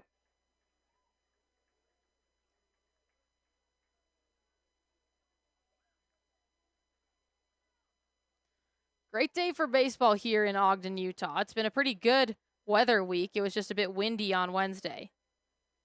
Not as many fans as last night's Weber State night, but right now it's pretty gorgeous Saturday night to enjoy some baseball, and fans are definitely trickling in. It's 82 degrees at the moment here in Ogden. The 2-2 is grounded into the mitt of Tyler Gannis at first base, who gets one out unassisted, and both Tommy Specht and Anthony Swenda will stay where they are on third and second base.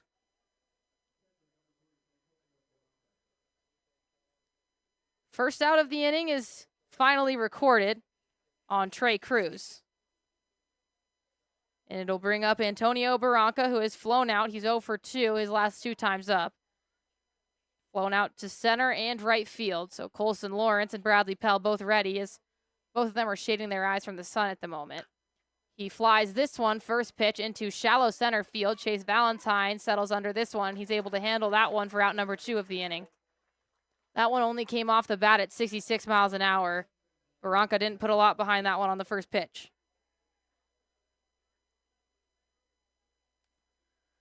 Two outs for Zach Blazik, as Radke has worked himself back into a position to try to leave two runners stranded. Blazik came into the game batting at .313 for the year. First pitch to him misses too low for a ball.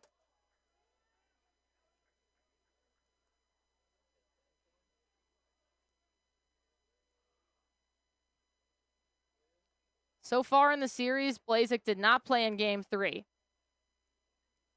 as the 1-0 catches a strike zone for strike one. But in games 1, 2, and 4, he's gone 3 for 14.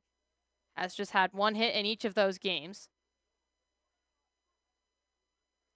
However, in game 2, his single did score the tying 2 runs in the top of the 9th. It just ultimately was that Bradley Pell was a little bit too much for them to handle. He pulls this one into right field. Bradley Pell retreating on it. It goes over his head and bounces off the wall. Coming around to score from second base is Anthony Swenda. Tommy Specht already easily came in to score. And it will be Zach Blazik sliding in head first into second on his 2 RBI double.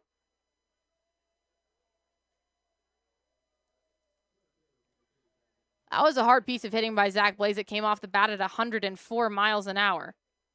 And scored 2 more Voyagers to make the lead 10-2. It's an 8-run lead for the Voyagers through just 3 2/3 innings. The first pitch catches the inside edge of the zone to Vincent Temesbury.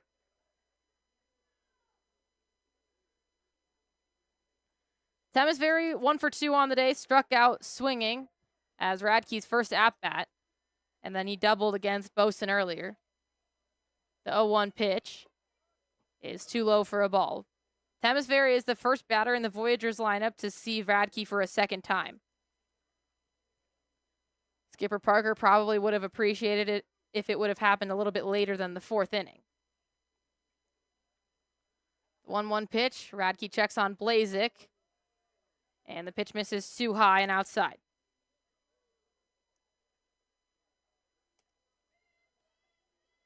Temesbury, the Los Angeles, California native, who traveled to the Pacific Northwest for college. He played his college ball at Gonzaga. Did not play in yesterday's game as he skies this one foul out of play. He was electric in game 1, going 3 for 4 with 2 RBIs. He had a double and a home run. Cooled off slightly in games 2 and 3, going 1 for 8 across those 2 games. And then did not play yesterday. So coming back to this game, rested. Now looking at a 2-2 count in his third at-bat of the night against that Ryan Radke. The 2-2 with 2 outs misses too high, and the count is full.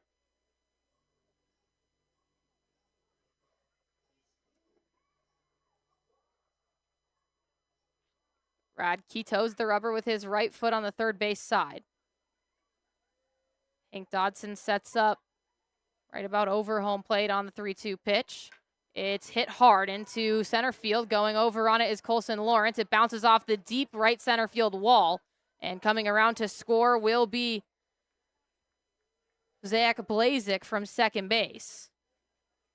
Vincent Temesvary's double scores one more run for the Voyagers, and they're all now up 11-2.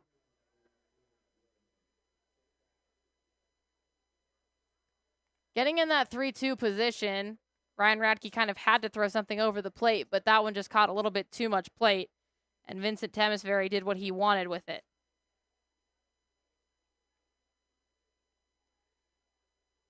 So it's been a 4-piece in the top of the 4th inning to put the Voyagers up 11-2. They've scored 3 in the first, 4 in the second, none in the third, and now 4 in the fourth. Temesvary towing the base pass out there on second base as he dances around, and first pitch to Aiden Redahan goes in there for a called strike 1.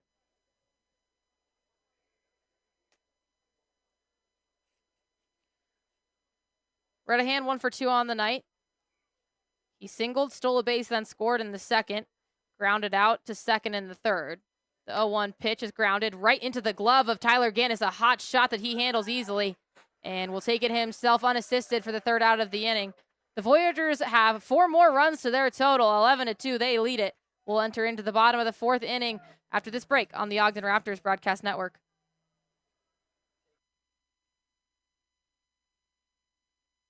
GCB Computers.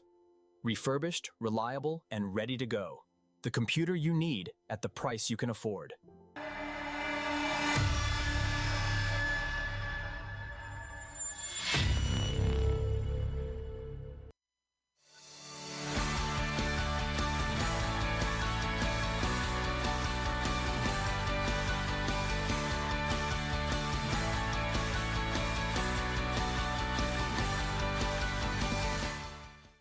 At the Prairie Schooner, you can dine in a covered wagon while enjoying our delicious hand-cut steaks, fresh seafood, and signature desserts. Go to prairieschoonerrestaurant.com or call us at 801-392-2712 to reserve your table today.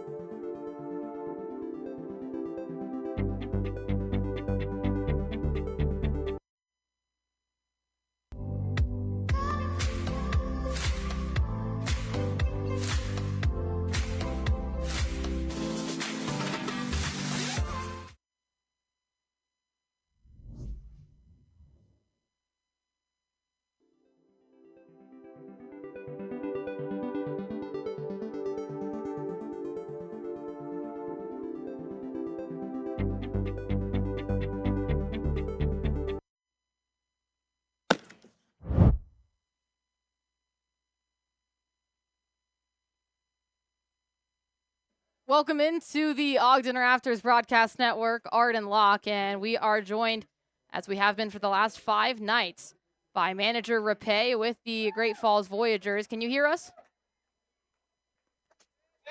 One more time. Can you hear me? Yep, there we go. Okay. Making sure we got you. It's been a good start on the mound so far for Chris. Obviously, the 1-2-3 inning to start it off and has already put together 6 strikeouts. What are you liking what you're seeing out of him? Well, I mean, he's spotting his off speed.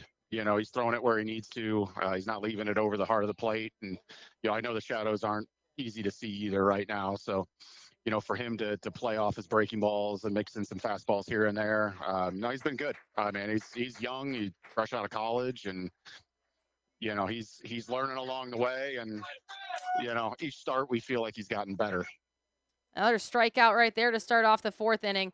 How much do you guys look ahead at the end of a series to try to maybe build momentum for the Glacier Range Riders, or are just trying to view every game in a vacuum? We take it day by day. I mean, I you know, obviously we miss being home. We're going to be on the road pretty much this entire month. So, you know, going home for 3 games is going to be nice for us. But we're really not hyper focused on that. We've seen them enough this year already. I think we've seen Glacier 9 times already in our schedule. So, you know, we're not looking forward to anything. We're taking it this game. You know, we got to finish this game off first and then look to tomorrow after. When you are away from home in these long 6-game series, how do you make sure that your men are still fresh to hit the field?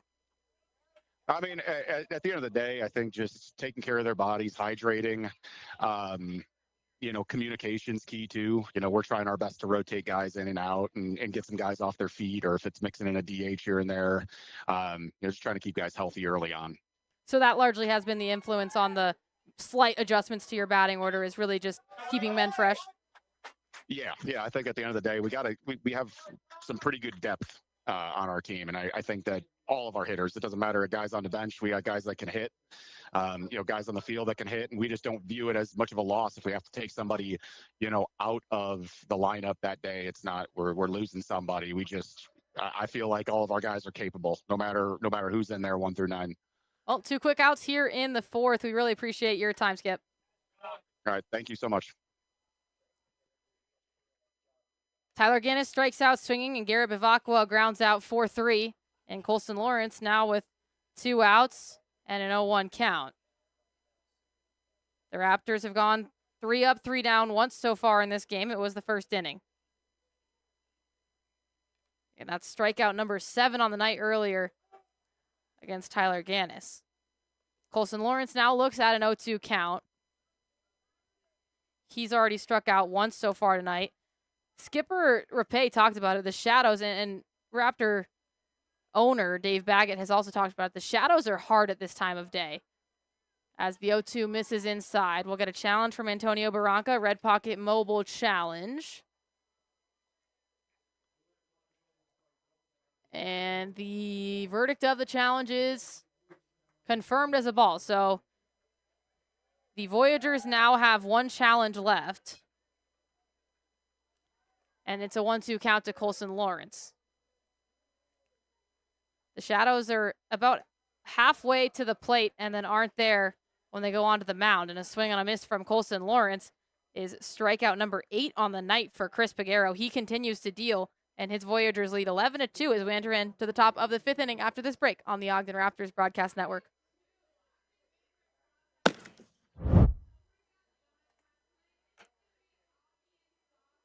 GCB Computers. Refurbished, reliable, and ready to go. The computer you need at the price you can afford.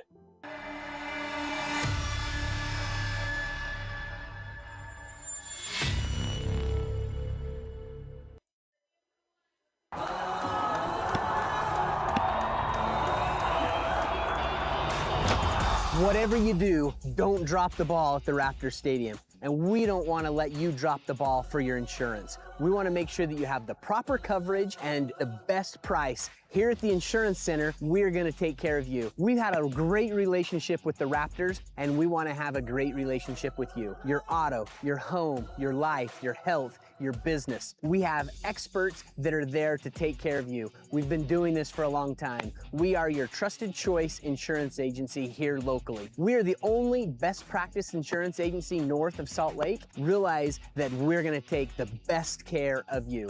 Give us a call, 801-622-2626. Look us up online, www.insurancecenterut.com. We're here to take care of you and hit the ball out of the park.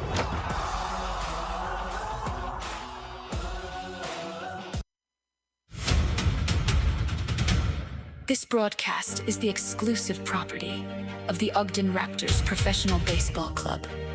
The accounts and descriptions of this game may not be retransmitted reproduced or redistributed any form without the express, written consent of the Ogden Raptors, Pioneer Baseball League, and Home Team Network. One of the most dramatic copyright reads I have ever heard in my life. But here we are in the top of the 5th inning. Ryan Radke continues to go to work as his Raptors have a hill to climb. Will Rogers is already in his 4th at-bat of the night.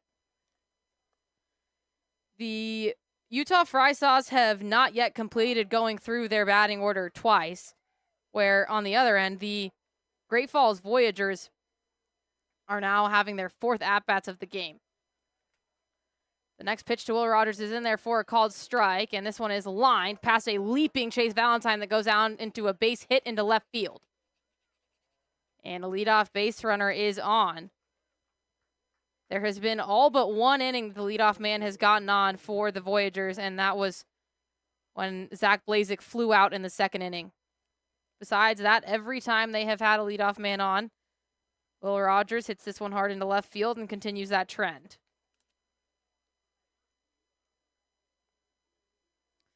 So it will bring up Kyle Schmack.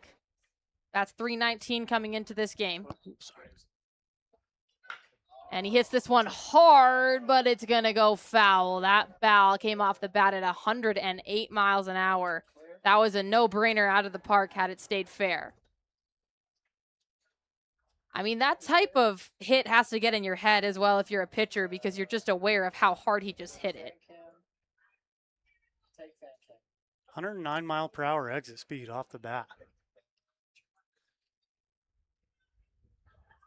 So we'll be 0-1. Ryan Radke, the righty, working against Schmack, the righty. He swings and misses at the next pitch, and it's 0-2. I love it when they call those long fouls. You're scared of a homer. Long strike. Just a long strike. Just a very, very deep, deep strike. So it's 0-2. Ryan Radke is looking for his 2nd strikeout of the night and his first since the first batter that he faced, which was back in the 3rd inning. Now in the top of the 5th inning, Schmack barely fouls it off the tip of his bat to stay alive. So lucky foul tip right there. Runner was going. He's got to come back. Maybe Radke will think about that. And the Voyagers have been aggressive on the base paths. They caught Boson sleeping a couple times. The 0-2 pitch is hit into left field. That'll go down as a base hit. Bit of a blooper. Had a lot of air under it, but it just found the gap. And the runners will all advance. This runner is on 1st and 2nd. Will Rogers on 2nd. Kyle Schmack on 1st. Schmack going 4 for 4. He's having a night. He's had 3 singles and a double. Great night for him so far. Proud of us. We haven't made the Schmack pun in the booth yet. Me and Tyson Whiting were a big fan of that one. So to bring up Tommy Specht, first pitch swinging this one into deep center field at Raptor Ridge, and that's hits the top of the wall, barely doesn't make it. Coming around to score will be Will Rogers, and every single runner will hold up besides that. Tommy Specht thought that Kyle Schmack was going to keep advancing off of 2nd base, and so he was essentially halfway to 2nd base before he realized, oh shoot, my teammate's standing on that base, I better turn around. So it's probably the deepest single you're ever going to see in this ballpark off of the topmost part of Raptor Ridge. Raptor Ridge is a nightmare for an outfielder. You never know which way the ball's going to go. Still no outs, and a runner has scored in the top of this 5th inning. And it brings up Anthony Swenda, who's batting .339 coming into this game. First pitch to him misses for a ball. Voyagers hitters are starting to see Radke for the 2nd time now. Some Raptors players haven't even faced Figueroa for a 2nd time yet. And the 1-0 pitch works in there for a called strike. Swenda so far on the night reached on an error his last time up. That was the error by Chase Valentine. He also had a single in the 2nd and then walked in the 1st. The 1-1 from Radke with runners on 1st and 2nd is swung on and missed for strike 2.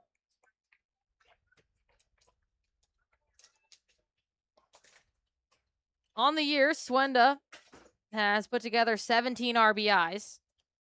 Schmack on second base would be 18. Speck would be 19. But first he has to handle the 1-2 count.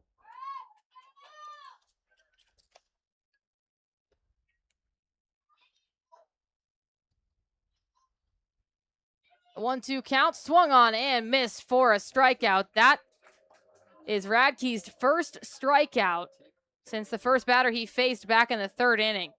And it comes at the cost of Anthony Swenda. So the first out of the fifth inning is finally recorded for the Utah Fry Sauce, and it'll bring up Trey Cruz, who is 2 for 3 on the night, a single and a double in the first and second innings. Last time he grounded up hard up the first baseline to Tyler Gannis. First pitch to him misses too low. Gannis had quite a bit of action in the top of the fourth inning with 2 hot shots coming towards him. Cruz, a lefty, the expected trajectory of the ball. Gannis had a he approached that second one screaming right at him backhand. I thought it was very impressive. Used the body like we all learn in Little League. You can't glove it, get in front of it, and he made the play. I was very impressed with that by Gannis. My Little League coach always told me to poop in the woods. Yeah. To get my butt down. Some of my 10U girls, I got to tell them, butt down, chest up, and they look at me like, are you crazy, old man? What are you talking about? One kid on my team always said, oh, but it's going to hit me. And my coach goes, oh, that's the point. 3-0 now to Trey Cruz. 1 out. Schmack on second, Specht on third. And the 3-0 gets in there for a called strike.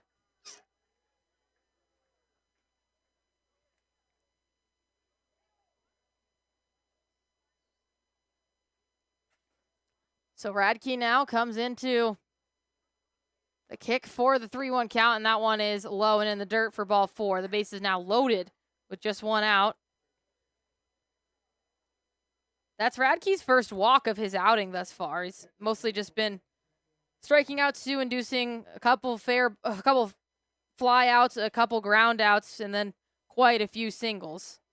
But first walk of the night. And it'll bring up Antonio Barranca. He's batting .270 on the year with 8 RBIs. It's one of the colder bats in the lineup.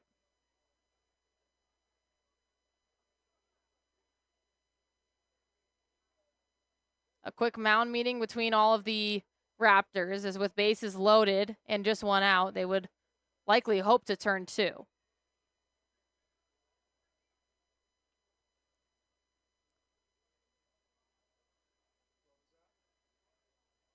Coming out of high school, Barranca was the number 4 ranked catching prospect and the number 22 overall prospect in the state of Pennsylvania. First pitch to him is up and inside for a ball.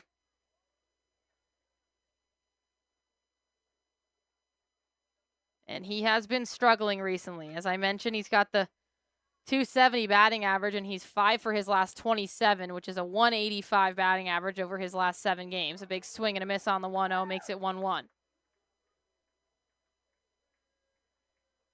So it's been slow for the catcher, Antonio Barranca. They switched him out for Will Hoyt, one of the games of this series, but he's played in 4 of the 5 up to this point. The 1-1 from Radke is hit. Chase Valentine will come in and glove it. The first out is made at third, and that's all they'll get. As coming into third, Tommy Specht kind of slid into Carmine Lane and inhibited him from making the throw, although he might not have been able to make a throw regardless. 1 run does come in to score in the form of Kyle Schmack on that hit. Tommy Specht gets out on the base pass, and now it is runners on first and second.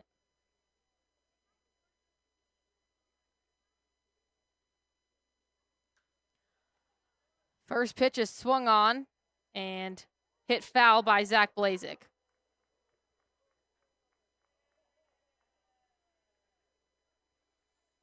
It's Barranca on first and Cruz on second.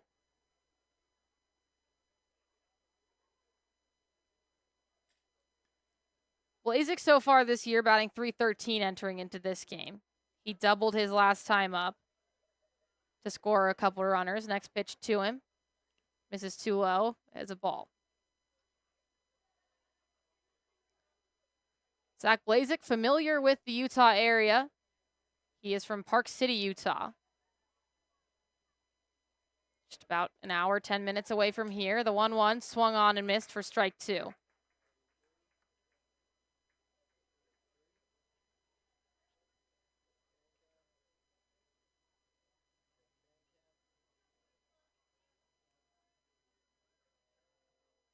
One-two count with 2 outs, runners on first and second. A half-hearted swing and a miss for the strikeout in the 3rd out of the inning by Zach Blazek. He's going to want that swing back.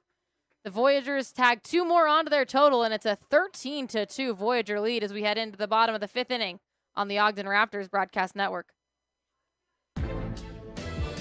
Who's pitching? 3 wireless carriers. Big corporate mobile. Our stock always goes up. So do your prices. I'm out. We're cheap. Just like your coverage. We're Red Pocket, your new ultimate cell carrier. Only we give you all 3. No price increases, 2-minute care, and all major networks for your best 5G coverage. What's your ask? $10. You've got a deal. Switch to Red Pocket. Like me, your new ultimate cell carrier. We are big enough to where we have established processes and procedures to protect you, but we're small enough to where there's still an owner involved in the day-to-day operations to ensure that we don't lose that personal touch. We'd love to tell you more about us, and feel free to reach out to us. You can reach our team at 801-728-0454. Welcome back from the break. Tonight's broadcast is presented on the Home Team Network for live video streaming, on YouTube for audio-only coverage, and on 88.9 FM for In the Park Radio. Welcome back to the Ogden Raptors Broadcast Network, Art and Locke, and we have our middle of the 5th fan interview. Today our fan is Robert Moraine. Robert, can you hear us? Yeah, I can hear you. How you doing, Arden? Great to speak with you, Robert. We're just so thankful to have you here at Lindquist Field. How long have you been a Raptors fan? Well, I've been coming here since the late 90s, so quite a while. 25 years probably. How have you seen the team change going from being affiliated to now wearing a Fry Sauce jersey on a Saturday night? It's definitely a little bit different. Not used to the whole Fry Sauce thing, but you know, it's kind of different for sure. What's your favorite part of the Ogden Raptors in Lindquist Field? I've got a lot of different favorites, but this field is beautiful. The mountains in the background. Had a lot of great experiences here, so have a hard time pointing out just one. Well, Robert, we appreciate your support of the Raptors and appreciate your time here tonight. Thank you. Thank you very much. Robert Moraine, our fan interview. And stay tuned. I believe we have an interview with the player's father on the Utah Fry Sauce, so that's exciting. Stancato gets under this one, and it's lifted into center field. Coming in on it is Temis Very. And the first out of the inning is secured as Chris Peguero continues to make quick work of the Raptors. Hank Dodson will mark the just second time that the Raptors are going to make it through the order. This is Dodson's second time seeing Peguero, and he is the 9-hole hitter. Dodson flew out to left field his first time up. First pitch to him, misses the inside edge by just a little bit for ball 1.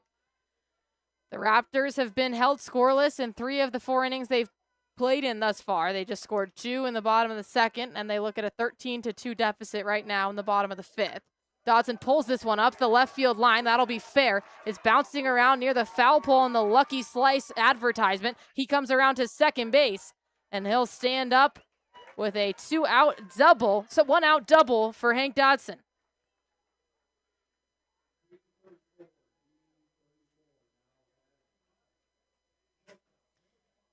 Chase Valentine steps in to bat now with Hank Dodson on base. The Utah Fry Sauce looking to score for the first time since the 2nd inning. Chase Valentine has gone down swinging both times so far tonight. He'll try to have a different fate his third time around. Third time's the charm, as they say. He hits this one. It's bouncing slightly. Charging on it is the shortstop Trey Cruz, and he'll make a cross-field throw. It will advance Hank Dodson to third base.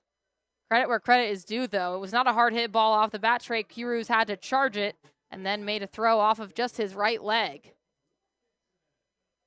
to get the out. So Dylan Wilkinson will step in now. Chase Valentine is now 0 for 3 on the night, though that one in a slightly different form. 6-3 ground out. Dylan Wilkinson 0 for 2 on the night, a strikeout and a ground out. First pitch to him misses outside. Wilkinson bats at .333 on the season. He has 8 RBIs. If he were to hit Dodson in, it'd be his 9th. The 1-0 is a called strike to make it 1-1.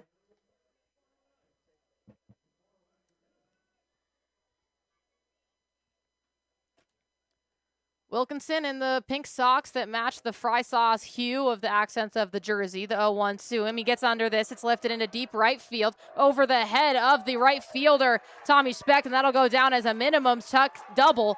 And it'll stay as a double. Dylan Wilkinson with his 9th RBI of the year scores Hank Dodson. And the Fry Sauce are back on the board for the first time since the second inning. I think our Utah Fry Sauce are starting to get pick up on Puego's pitching styles, and starting to get the offenses rolling. So 2 outs now for Bradley Pell as he's hoping to trade places with Dylan Wilkinson. Pell fouls it back. Pell actually had one of the few hits. The Raptors have only had 5 so far this game, 4 coming into this inning. Bradley had one of those 4 with a single in the third. He was left stranded. He's one of 2 base runners that have been left stranded by the Raptors so far tonight. The 0-1 is swung on and missed, and Pell falls behind quickly 0-2.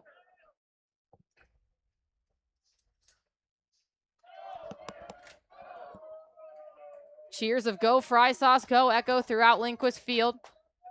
Bradley Pell trying to give them more to cheer about.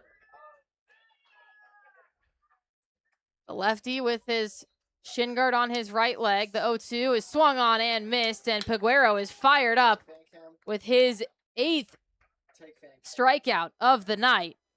The Raptors tag one more run onto their total, but they still trail 13-3 as we head into the top of the 6th inning here on the Ogden Raptors Broadcast Network. I had a couple of friends that have come here, and they said that the education from the instructors was just really great. It was kind of between Davis Tech and here, and I decided to pick here because of the instructors. I've always loved hair, nail, and skin and all of those things, so I just thought it was a perfect career opportunity to be able to make my own schedule and do what I love. I really love doing men's haircuts, so that's probably my favorite. That, and then just coloring's fun because you get to experiment and kind of create new things, which is always fun. It's fun because they're like our instructors and they teach us lots, but they've always become like our friends, and they're always like motivating us to do new things and challenging us and like really care about us individually and like what's going on in our lives at home, what's going on in our life at school, and they're just very compassionate towards us. I would say 100% do it, even if you're kind of on the edge, because you meet a lot of new friends, you make great relationships, and then it's just fun. You learn a lot of like life skills as well, which is great, but it's just overall a great program. I'm Callie Rasmussen, and I'm a cosmetology student here at OTEC.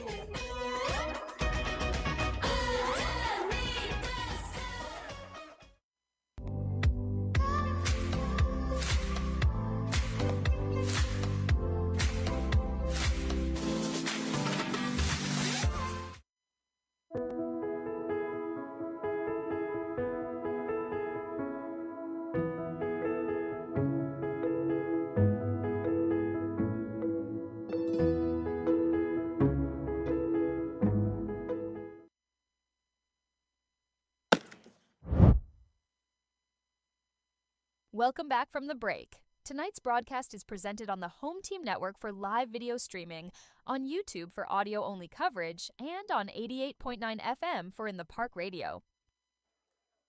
Welcome back to the Ogden Raptors Broadcast Network. New pitcher for the Fry Sauce is Miles Garrett. He has not played in over a series, as his first pitch is in there for a called strike, and we are going to get a challenge out of Vincent Temesbury. You remember the Voyagers only have one challenge left. So if Temesbury is wrong, they would lose it and have none left, but it is overturned to a ball. So instead of an 0-1 count, we have a 1-0 count. Garrett to Temesbury. The 1-0 pitch is line into the glove of Carmine Lane. He bobbles it once, picks it up, a looping throw, and Tyler Gannis goes on his tiptoe at first base to collect the first out of the inning. But Tyler Gannis is having a game. He's doing everything expected of him out on first base. His bat's a little cold, but that can come back. But I'm excited to watch Myles Garrett. This guy can throw heat. 95 miles an hour on that last pitch. He throws hard. His entire delivery is quite fast, kind of frantic. The first pitch is grounded. It bounces twice. Wilkinson catches it on a jump, and he'll throw a line drive throw to Gannis. Gannis is unable to pick it. The ball goes over towards the Voyagers dugout, and it will be Redahan safe at first. Boy, Redahan had some wheels. I'll be interested to see how that's scored, as I think even if Gannis made the pick, he probably still would have been safe. So they do give Redahan a single, and that is his second single of the night. He's 2 for 4, has reached base 3 times now. They've been swinging early in the count against Myles Garrett, have the Voyagers so far, and another swing and a miss on the first pitch to him. That was a half-hearted swing. Will Rogers started going around, looked like he might want to check it, but then finished the swing. So first pitch strike. A pitch coming at you, 95, you got to think quick. I see a lot of check swings here. And this one is skied on 0-1 into right field. Going to his right is Bradley Pell looking up into the sun. He makes the catch, and Redahan will have to return to first base. Second out of the inning is recorded for Myles Garrett. So as I was saying, this is Garrett's first appearance since Game 2 in the Missoula Paddlehead Series. So there's 4 more games in the Paddlehead Series that happens there. 6 against the Chuckers, that's 10. 4 in this series, that's 14. So he hasn't played in 14 games, and his last appearance was in a 26-2 loss. He only faced 4 batters, and he hit 3 of them. And I got to talk with him a little bit. When I do an on-field interview over in the bullpen, he was frustrated with himself, but he was calm, collected. He knew what he needed to work on and come back to. His off speed was a little off target. He is very confident with his fastball, and he just painted that outside corner a little low. Beautiful pitch. so Myles Garrett looking to put up a goose egg for the Voyagers in just the second time tonight in his first inning of work. The 1-1 misses. No, it catches the top part of the zone. No challenge from Kyle Schmack, and now 1-2 with Aiden Redahan on first. We'll get time called from Kyle Schmack, who is on a 4 for 4 game right now. He's 2 hits away from the cycle. He has a single and a triple. Or sorry, a single and a double. He singled 2 other times to go along with it. 1-2 pitch after the time call from Myles Garrett, and that's right down Broadway. Strike 3 at 96 miles an hour. And what a first inning back by Myles Garrett. A phenomenal bounce back after his most recent inning against the Paddleheads. It's a 0 for the Voyagers, but they still lead at 13-3 as we head into the bottom of the 6th inning on the Ogden Raptors Broadcast Network. With so many options available, you may find it difficult to distinguish between contractors and which one is the best qualified to handle your important project. We would like to make this decision easy for you by summarizing what sets us apart from our competitors. Kier Construction has an experienced staff, annual revenues exceeding $100 million, and Kier has evolved into a diversified general contractor with experience in multi-unit and commercial construction. Kier Construction invites you to experience the difference. Call us at 801-627-1414.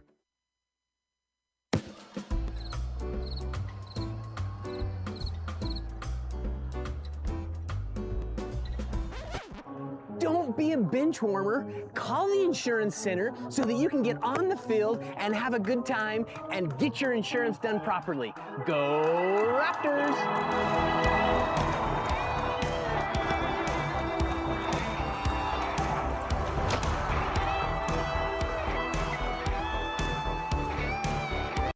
GCB Computers.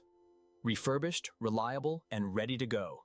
The computer you need at the price you can afford.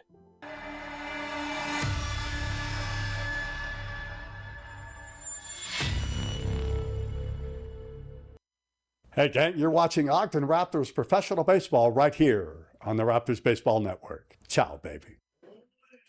Welcome into the Ogden Raptors Broadcast Network. Arden Locke, and we're joined by a special guest, Matt Riley, the father of our right-handed relief pitcher, Landon Riley. Matt, thanks so much for joining us. Well, we're excited to be here. I'm excited to be on the air, and we're excited to be in Ogden, our first time.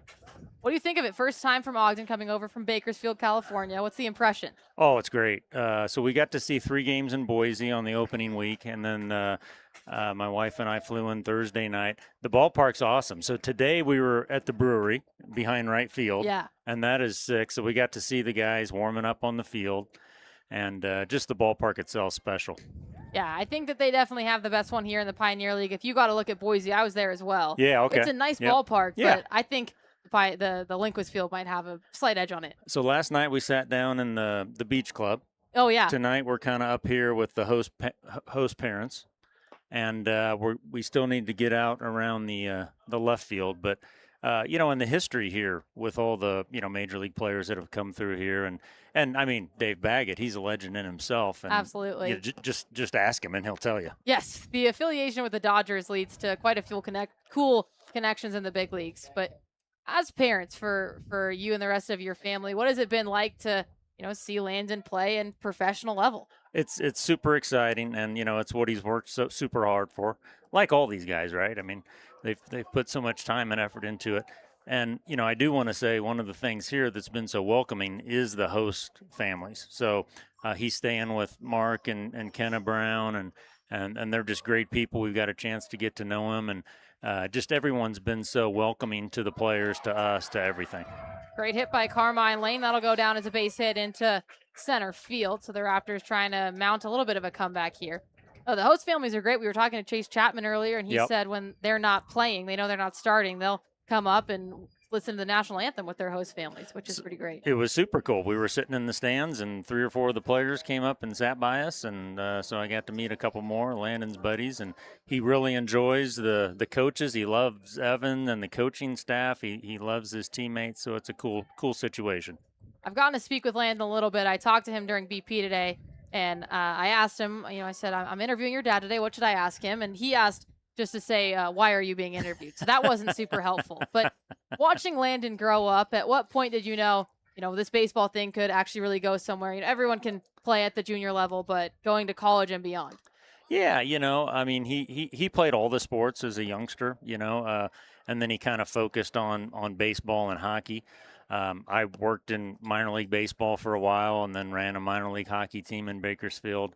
And so it was kind of natural that he would kind of gravitate towards those 2 sports. And then about a sophomore year in high school, he's like, this is too much. I kind of got to pick one. And he picked baseball.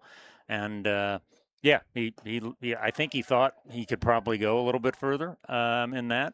And, fingers crossed, so far so good. And we've encouraged to live his dream as long as he can. That's amazing. I think it's so important and sometimes overlooked, the impact that the family behind the scenes can have on it. If you don't have a supportive family who's saying, hey, go chase your dreams, it's a little bit harder on a day-to-day basis. 100%. Have there been any challenges with, just having him be here in Utah? I know that even in college he was still away from home, but any challenges having him stay with a different family, not be with you guys? Yeah, I mean, he's kind of used to it. He went away. You might need to close out the inning here. No, but, we can keep chatting. Yeah, he went away right out of high school. He went to JUCO and Ohlone, which was up in the Bay Area. So it was 4 hours away. And, you don't come home during the season, right, because you don't have time. We would get up there once in a while. And then he was at Taft College, which is near Bakersfield. And then he was in Rogers State in Oklahoma. So, and then summer ball, he's played 2 years in Havasu, Arizona. And then last year he played in Regina up in Canada. They actually won the Western Baseball Championship up there. So, and he's used to living with host families. He's lived with 3 or 4 host families. And so, it's just something he knows that he does, and he's excited about it. And you know, he'll come and stay for like 3 or 4 days at our house, and then he's like, yeah, I'm ready to Ready leave. to go. Ready to go. Are you guys going to be headed out here for any other games or any of the other ballparks in the Pioneer League? So we know that we're going to be here tomorrow, and then we leave after the game tomorrow. We got to work, and then we're going to be back here for some of the week of July 1st. So Okay. we'll see 3 or 4 more games that week, and then we'll play it by ear after that. Yeah. Oh, there he is right there. Oh, yeah, there's Landon. Can we get a wave? Landon's walking into the dugout right now. But, it's awesome to have the support of the families. And when you're back in July, we'll definitely have you back here in the broadcast with us. Yeah. Matt Riley, thanks so much for joining us on the broadcast. Really appreciate it. No, thanks for having me. Appreciate We'll be back after this break for the top of the seventh inning.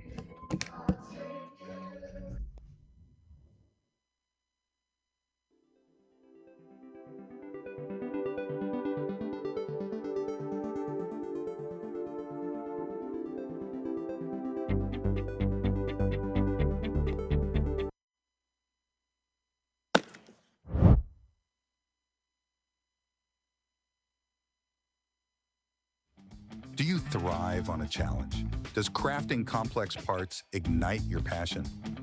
Peterson Inc. isn't your average manufacturer. We're world-class, pushing the boundaries of what's possible. We're looking for skilled welders and machinists to join our team. People who take pride in precision. Coming in hot here as I was learning so much about Matt Riley off air, I forgot that we have a game to call. Myles Garrett with a first pitch ball going up against Kyle Schmack. Oh, it's Tommy Speck, excuse me. It was a quick inning there in the bottom of the sixth for the Fry Sauce. A couple runners got on base, but then a double play pulled in the opposite direction with the first out at first, and the next out made it second. Ended the inning quickly. Great to have parents travel in all the way from California and the different likes of the country. I mean, it's great to have them chime in on our text line, but even better to have them here in person. The 2-1 from Myles Garrett misses in the dirt, 3-1.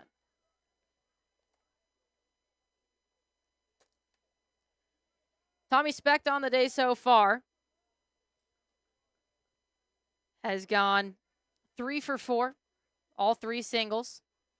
The 3-1 to him is pulled into right field. Bradley Pell moving in on it, and he makes the catch for the first out of the inning. The shade has now made its way all the way across the entire infield, and it's covering majority of left and center field. But Bradley Pell out there in right field is still dealing with a little bit of sun and shadows. He caught that last ball just beyond a shadow. And there's Landon Riley on your screen for the Home Team Network if you're watching. Just had his father Matt up in the booth with us. First pitch from Myles Garrett is a called strike in to Anthony Swenda.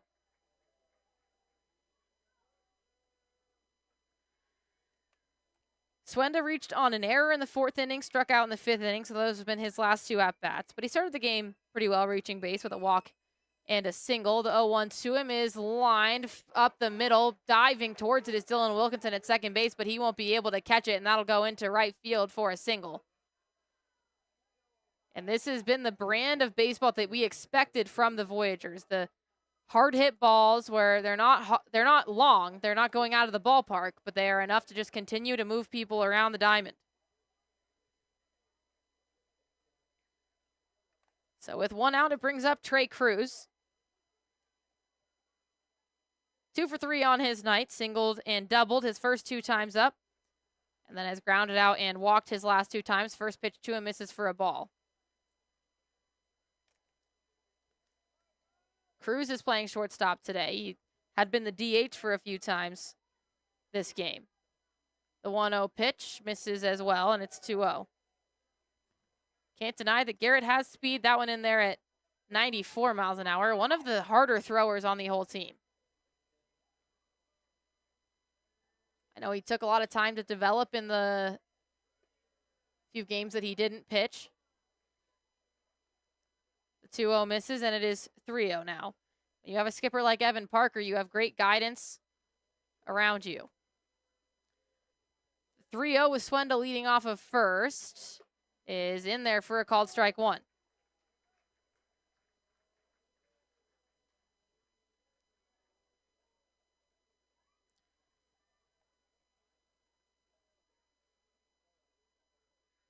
This one is grounded, collected by Chase Valentine. 6, 4, 3. It's a double play to end the inning here in the top of the 7th. And Myles Garrett continues to make quick work of the Voyagers. They've been scoreless since he came in, but they still lead at 13 to 3 as we head into the bottom of the 7th inning here on the Ogden Raptors Broadcast Network. Dave Grant has proudly served the community for over 50 years as a family-owned and operated trucking business. Our team of highly trained drivers, impeccably maintained late model equipment, and customer service set us apart. Our slogan, "Getting what you need, where you need it, when you need it," encapsulates our mission to deliver reliable and timely service.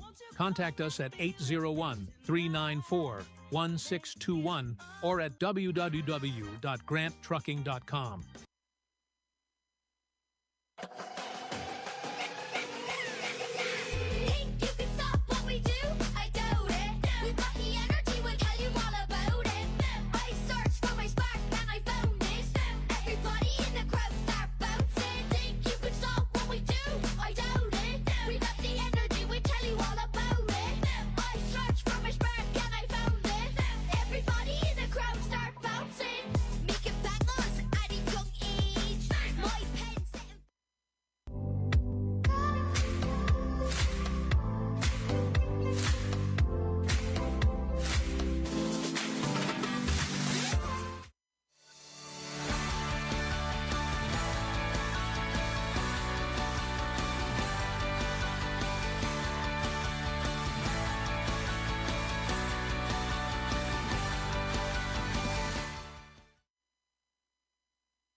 Hey, gang, you're watching Ogden Raptors professional baseball right here on the Raptors Baseball Network. Ciao, baby. Welcome here to the 7th inning stretch at Linquit Field. Some of the fans here are a little bit stressed, but Eric Kelleher will be on sidelines hoping to maybe calm down our viewers. What do you see down there, Eric? Arden, I grabbed my Pepsi and I came to hang out over at the playground here at Linquist Field, so I'm surrounded with kids. But I'm seeing no activity in the Voyagers bullpen, so they're happy with Figueroa. I think they'll keep him in another inning. Raptors have a little bit of action, but it's calm and mellow. But I'd like to see Myles Garrett go another. We need another full inning out of him, and Kyle Lewis, he's probably going to be hot and ready to go to kill the ninth. Colson Lawrence with a leadoff single to start this one off. What's the vibe of the crowd? I guess you're by the kids. They probably don't mind. But the vibe of the crowd, is it seem like they're still into the game, or is the 13-3 deficit getting to them? Oh, the Ogden faithful. Tonight, I haven't seen no one shedding their seats yet. They're all hanging out, standing. I think they know the Raptors could come back full force. They have the potential. Stan Cotto here, he's an exciting player. And Kyle Lewis on base, I'd like to see a steal. Get him advanced. Maybe Stan Cotto could bring him in with a single to the outfield. As always, Eric Kelleher on sidelines for us. Eric, thank you.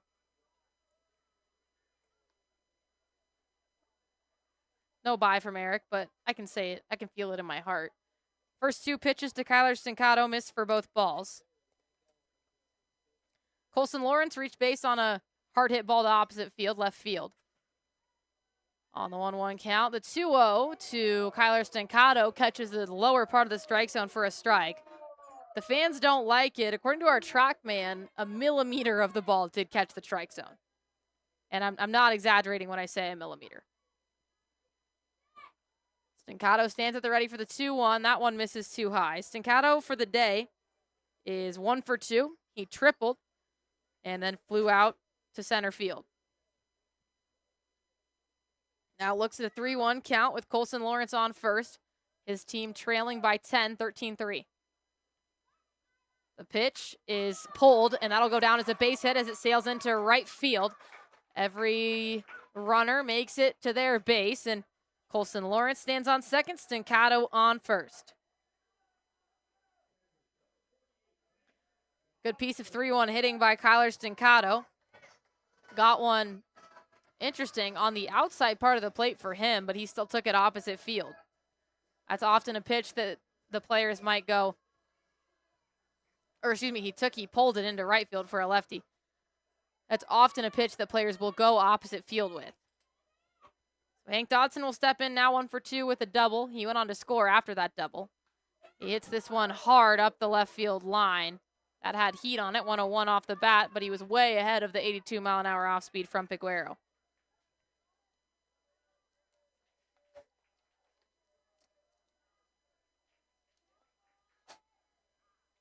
Coming into the game, Dodson.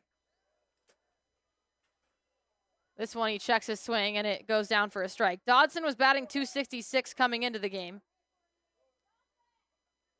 He had appeared in 18 games and started 17, so now he's appeared in 19, started in 18.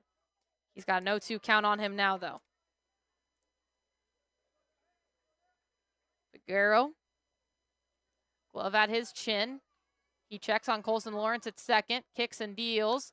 And Dodson gets under this one. It's apexing and coming down now into foul territory to the right side of first base. And Redahan makes the first out of the inning in foul territory.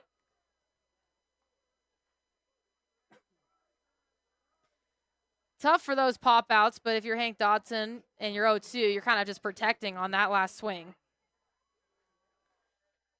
Chase Valentine is not having a great night. He's 0 for 3, but he came into this game batting .385, and he is the extra base hit leader on the team, also has 24 RBIs on the season, so you would have to assume that at some point he'll make his way back into form. A diving catch behind the plate from Antonio Barranca as Peguero missed by a lot on that one, and that was a really good save. It saved 90 feet on the base pass undeniably. So it's a first pitch ball to Chase Valentine. Stands at the ready with his pink socks. Big swing and a miss. And they have been going on the outside edge of the plate all night long to Valentine, and he's been continuing to bite all night long. The pitch he just swung out was out of the zone. If it ain't broke, don't fix it. And Peguero has struck him out twice on the outside and has also prompted a 6-3 ground out. The next pitch works inside on Valentine, and it's 2-1. This is the first time that Chase has been ahead in the count in the game. He's looked at 1-2 multiple times and then grounded out to shortstop on the first pitch last time. And now looking at a 3-1 after the next pitch misses as well. Arden, I'm sorry I forgot my goodbye, but I knew I'd be back up here with you. You knew you were joining me. Colson Lawrence on second, Kyler Stancato on first. No goodbyes. I look forward to being on air with you and doing interviews. Chase Valentine pulls this one. A diving snag is made by Anthony Swenda after it bounces a few times, and they will get the out at first as Aiden Redahan was on his tiptoes in a stretch to get that one. Swenda laid out to his right side after the ball bounced about 3 different times up the third base line and then got up and made the throw. But Valentine does at least advance the runners. With 2 outs, though, Wilkinson will have to put something down for a hit if he wants to score them. Wilkinson, let's be a hero again. It's now Colson Lawrence on third and Kyler Stancato on second.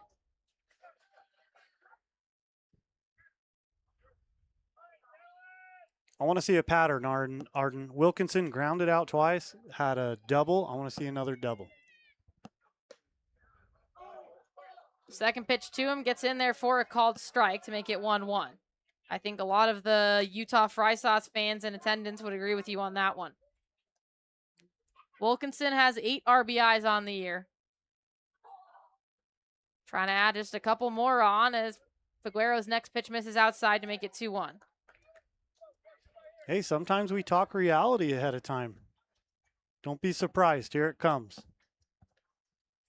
Wilkinson has 1 RBI in the game already. His double scored Hank Dodson in the 5th inning. The 2-1 misses outside, and Wilkinson now in a good position to pick a pitch he likes and do some damage with it.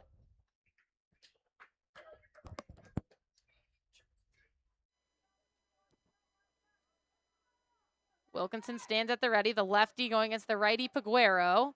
And the pitch misses inside. It gets away from the catcher, and it's up into the back netting. Antonio Barranca had no clue where that ball was, and Colson Lawrence comes in to score easily from third on the wild pitch.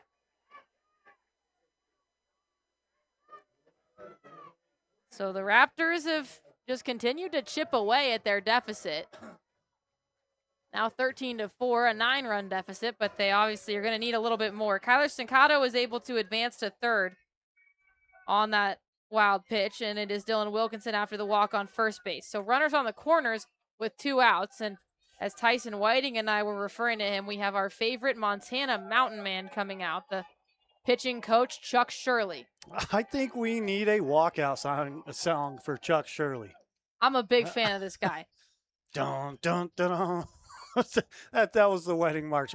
Something at that tone, like Tyson's favorite Star Wars walkout with the umpires.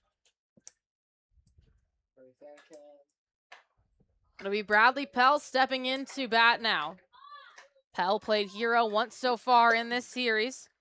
He's not in a position to quite play hero yet with his fry sauce down 9, but he could definitely chip into that lead slightly with runners on the corners. First pitch to him, a called strike.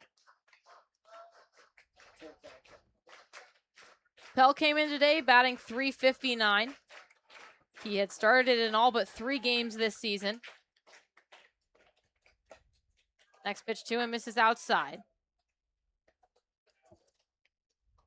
Pell with 17 RBIs on the team. That sits him about dead center of the team. In comparison, the team leader, Cole Jordan, has 32. 1-1 count for Pell. And he checks his swing, but it catches the strike zone regardless, so it's 1-2. Pell has struck out twice already tonight. He's part of the 10 strikeouts that Peguero has put together. It's been quite the night for Chris Peguero. 1-2, 2 outs, runners on the corners. Peguero trying to leave him stranded, and a swing and a miss. Peguero celebrates with a huge fist pump on the mound. And the Fry Sauce leave 2 stranded as Peguero and his Voyagers are leading it 13-4, heading into the top of the 8th inning on the Ogden Raptors Broadcast Network.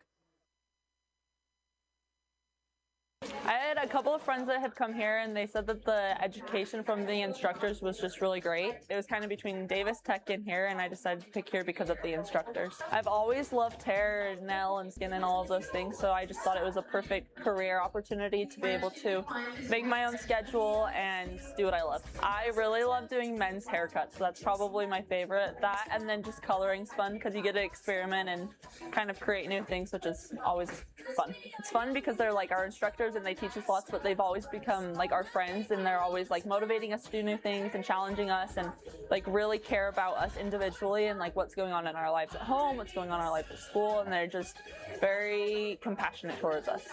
I would say 100% do it, even if you're kind of on the edge, because you meet a lot of new friends, you make great relationships, and then it's just fun. You learn a lot of like life skills as well, which is great, but it's just overall a great program. I'm Callie Rasmussen, and I'm a cosmetology student here at OTEC.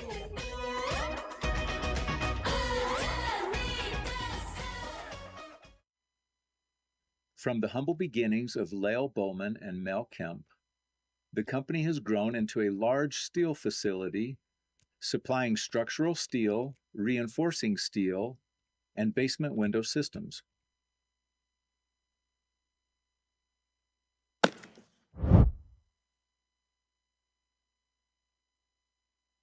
Hey, gang, you're watching Ogden Raptors professional baseball right here on the Raptors Baseball Network. Ciao, baby. Welcome back to the Ogden Raptors Broadcast Network. Kyle Lewis has come in to work for the Utah Fry Sauce, likely going to finish out the game for the next 2 innings. This one is hit by Barranca up the middle. It is Dylan Wilkinson coming over to his right, and he'll make a running throw into the hand of Gannis at first base for the first out of the inning. Great athleticism by Wilkinson to shade to his right and then make the out. Speaking of Tyler Gannis, we have Paul and Ellen Gannis listening in from LA. Said another great job on the broadcast despite the score and go number 13. They would love to get their hands on some Utah Fry Sauce. Guess they'll have to come out there and try it. Thanks for tuning in, Paul and Ellen. So 1 out for Zach Blazik. And the first pitch from Kyle Lewis misses just outside. Yeah, I'm a big fan of Tyler Gaines. He's done an outstanding job. He's worked his way into the starting rotation, and his bat is coming along. Skipper Parker pinched hit him a couple times, started him once, sat again. And he's been an active member of this rotating infield, and he is a solid contribution. I like watching him play. The 2-0, and that one goes past Hank Dodson, no one on base, though, so it's okay. And I have to say about Tyler, he's just one of the nicest guys on the team, in my opinion, too. I'll go out and watch BP every day. Every single one of the guys is so nice, but Tyler will always stop me, ask me how I am. A very genuine human. And the 3-0 from Kyle Lewis misses on a 4-pitch walk against Blazek. Ganis also went to Harvard Westlake High School in Los Angeles, which is where both of my cousins went. Is that where he wrote his song, Crabs Are Hot? Well, that's what we have been discussing, is that Tyler Ganis is also a established songwriter and a singer, and he's signed to a label, actually. DFRNT in L.A. Talk about multifaceted. An acronym for different. It is impressive. He's a classically trained pianist and a singer. He has a degree from Oregon. Now he's here in the Pioneer League chasing this dream. 1-0 is hit Oppo Taco. That'll go down as a base hit to Bradley Pell in right field. Blazek will extend out to second base. And another single for Vincent Temisveri, who is having a great night. 2 singles and a double.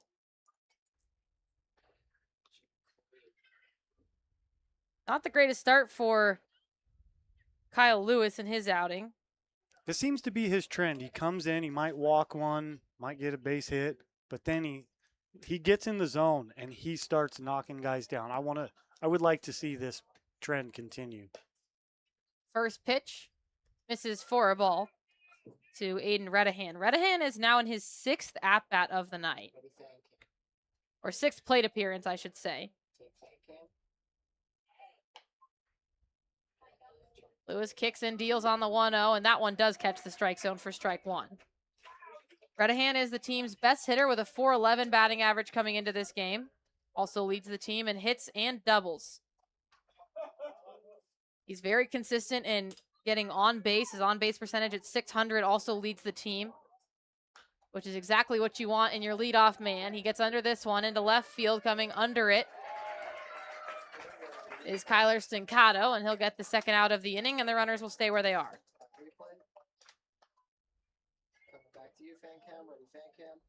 The outfield has played very well tonight for the Raptors. It's been a lot of required running and movement for them. It hasn't been easy outs, but they have gotten them done. Just one error on the night so far for the Fry Sauce. None for the Voyagers. Is getting under this one is Will Rogers. Into right center field, Bradley Pell is called off by Colson Lawrence, who on the run to his left makes the out of the inning, final out of the inning. And Kyle Lewis puts up a 0. So as you said, Eric, he walks a couple and then just works his way out of it. The Voyagers still lead the Fry Sauce 13-4 as we head into the bottom of the 8th inning here on the Ogden Raptors Broadcast Network. Raptor fans, Tara Carney, your local Allstate insurance agent, wants you to know you are always in good hands with Allstate.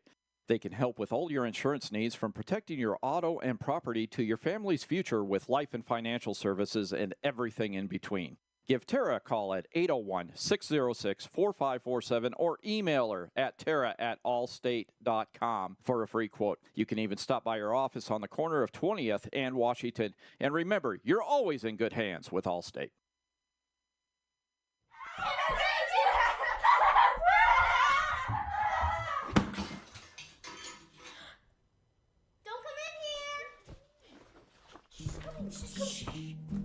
Sorry, it wasn't me. I didn't do it. It was him. It was him.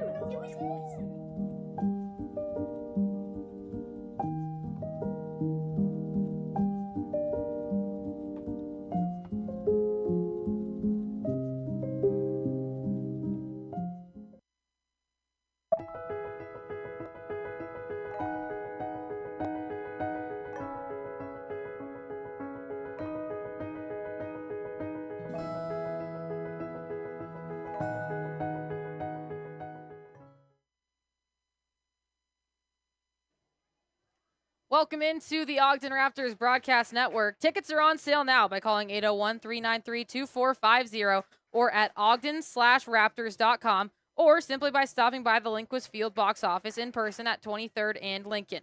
The Raptors are the 9th highest attended sports team in Utah, including the colleges, and the #1 attended venue north of Salt Lake. And I would highly recommend that everyone come for a Saturday game. It's just really cool to see the new jerseys, the Fry Sauce jerseys. You could pick some up for yourself. The souvenir stands, they offer both Fry Sauce merch and normal merch. I'll say that I hit them up myself today. Yeah, I'm jealous of your fidget pen. Your little baseball rotates down. That's cool. I've been a big fan of it. I'm gonna have to get myself one. Carmine Lane watches the first pitch strike go past him. New pitcher is in for the Great Falls Voyagers in the form of Raymond Ochoa. The 0-1 to Carmine Lane also catches the bottom part of the zone, and it's 0-2 quickly. Yeah, come on down to Lindquist. There's a game tomorrow. Free food Sunday. Gorgeous backdrop. Like the sun going down now, lighting up our mountains with that gorgeous orange hue on the rocks. There's nothing that beats it. Me and Tyson Whiting have talked about it a lot, myself and Tyson, and we think this is the best time of night where the sun starts to just hit them, and nothing better. I'm sure the players love it too. They don't have that sun beating on them in center and right field, that brutal time of day.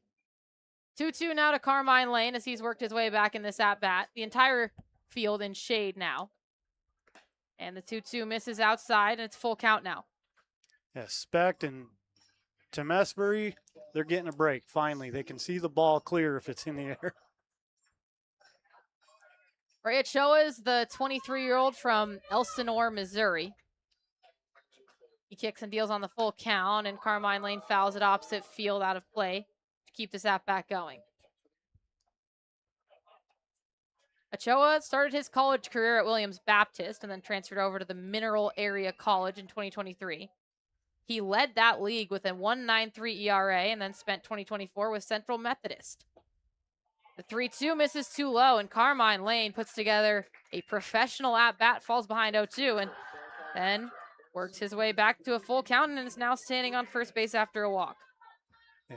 Carmine's patience and IQ in the box is always something outstanding to watch. If you pay attention to that kind of thing, you're not just a hit fan, you watch their patience, it's a beautiful thing what Carmine's capable of doing. And here's our player profile right now, Tyler Ganis, excuse me.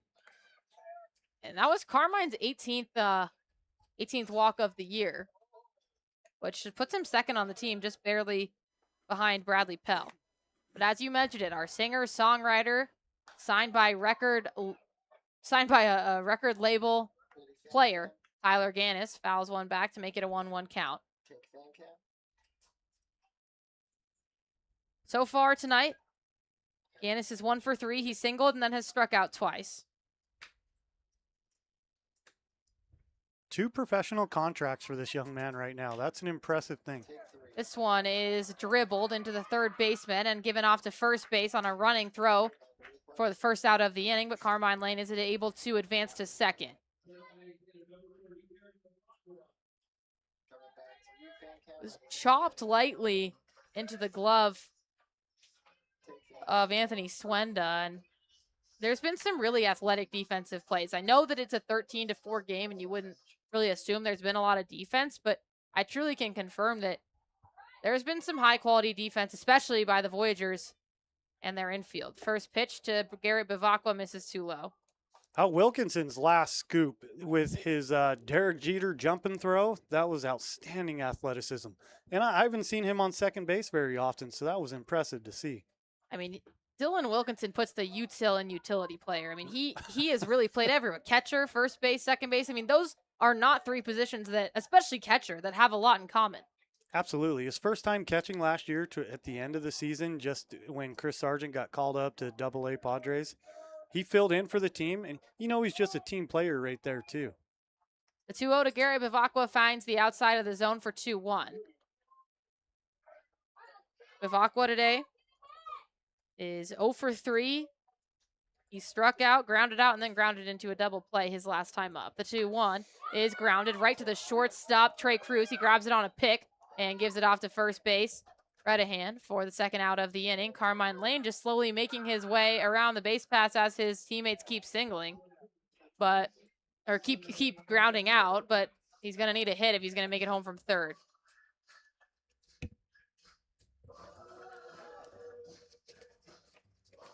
So it's now Colson Lawrence.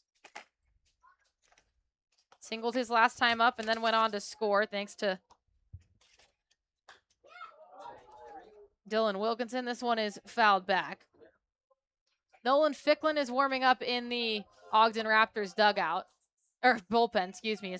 Nolan Ficklin is, I feel like he warms up. If he doesn't appear in the game, he's definitely warming up in it, and he does have the most appearances of anyone on the team at 13. The 0-1 is hit opposite field by Colson Lawrence. This one has some power behind it, but at the warning track, it's caught by Tommy Specht, and that'll end the inning. Another 0 up on the board for the Fry Sauce. And the Voyagers' last time to come up to bat, trying to add on to their 9-run lead, will come in the top of the ninth when we come back from this break on the Ogden Raptors Broadcast Network.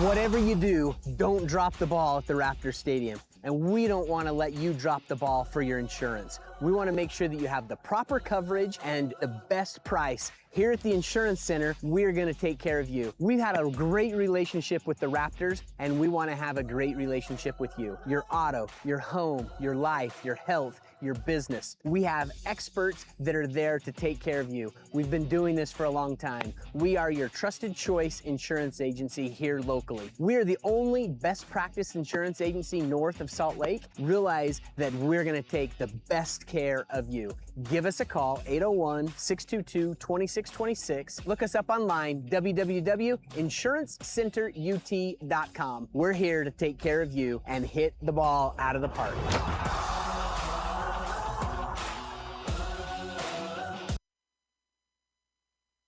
Dave Grant has proudly served the community for over 50 years, getting what you need, where you need it, when you need it, encapsulates our mission to deliver reliable and timely service.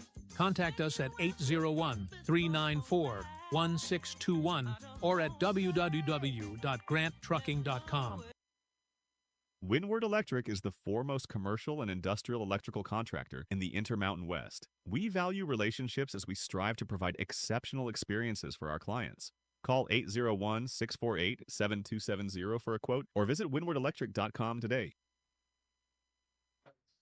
Final inning of play here, Arden Locke alongside Eric Kelleher on the Ogden Raptors Broadcast Network. A couple fans filing out, but they definitely had an enjoyable night if it wasn't for the score, but for the amenities here at Lindquist. Pepsi products, Lucky Slice Pizza has a vendor here.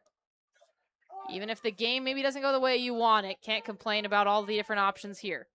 First pitch from Nolan Ficklin, who has come in to pitch in this final inning. The left-handed reliever, most recently played at BYU, a BYU Cougar. First two pitches, one is a called strike, one is swung on for a strike against Kyle Schmack. And Ficklin is a Utah native. He grew up in St. George, Utah. 14th appearance of the season. 1-1 misses too high to make it 2-1. I love Ficklin's approach to his pitch. His windup, he gets his stance, he gets his sign, and he throws his right leg out towards first base. Adds a couple stutter steps, winds up and goes. It's cool. I like it. Every pitcher, every batter has their routine and niche. It's interesting to watch. He's a fairly fidgety pitcher, I say is the word to describe it. 3-2, or 2-2, excuse me, is skied into foul territory. Tyler Gannis looks over to it, but it lands on the netted roof of O-Town. Out of play to the right of first base.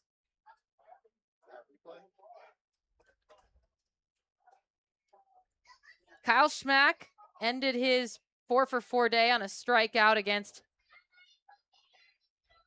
Miles Garrett back in the 6th inning. Next pitch is a ball for Nolan Ficklin, and he's worked the count full. Ficklin has a 4-pitch repertoire with a fastball, a cutter, a changeup, and a slider. And he strikes him out on the corner. We won't get a challenge, surprisingly. And first batter that Ficklin faces, he strikes him out.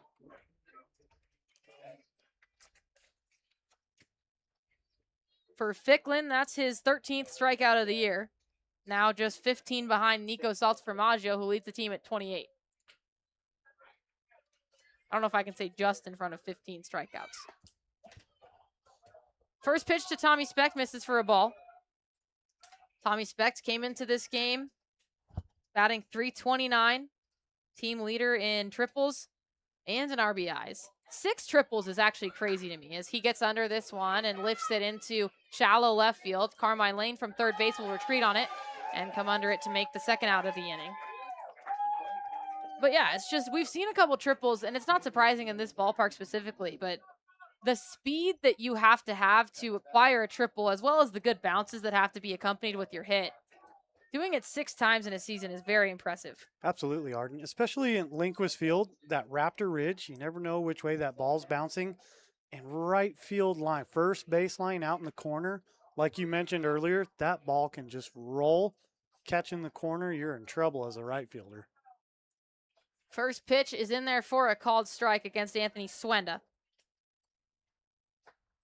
Raptors have your classic look out there with Bavacqua. He's a left-handed thrower. Typically, you want your right fielder to be a strong-arm lefty.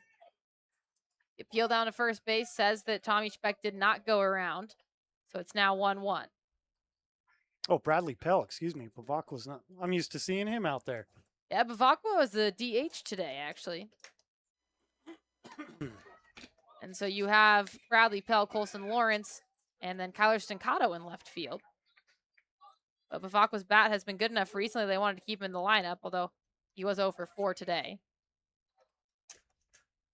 If the Fry Sauce worked their way back into this one, it would require them to bat around. So you would see Bavacqua up once again. Ficklin's next pitch misses, and it is a 3-1. Ficklin has a tendency to walk all the way out to the back of the mound and then walks back up to the rubber. The lefty toes it on the first base side.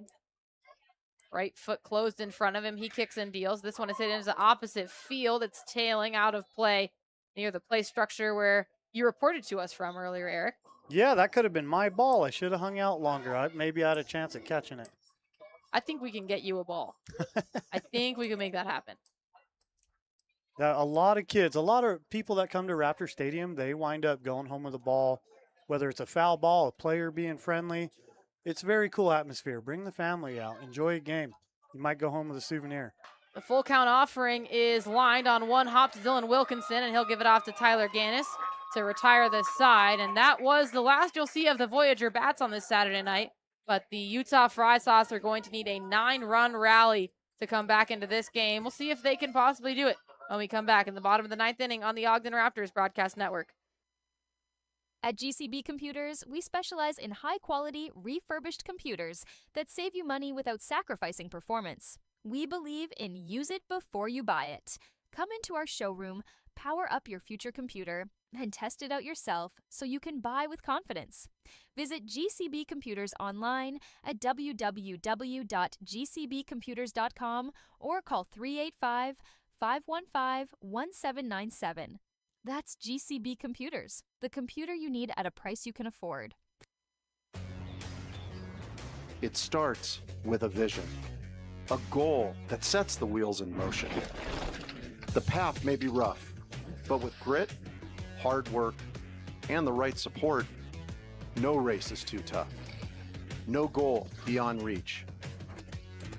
Bank of Utah provides all the tools and expertise I need to get across the finish line. So what are you waiting for? Start your journey with Bank of Utah today.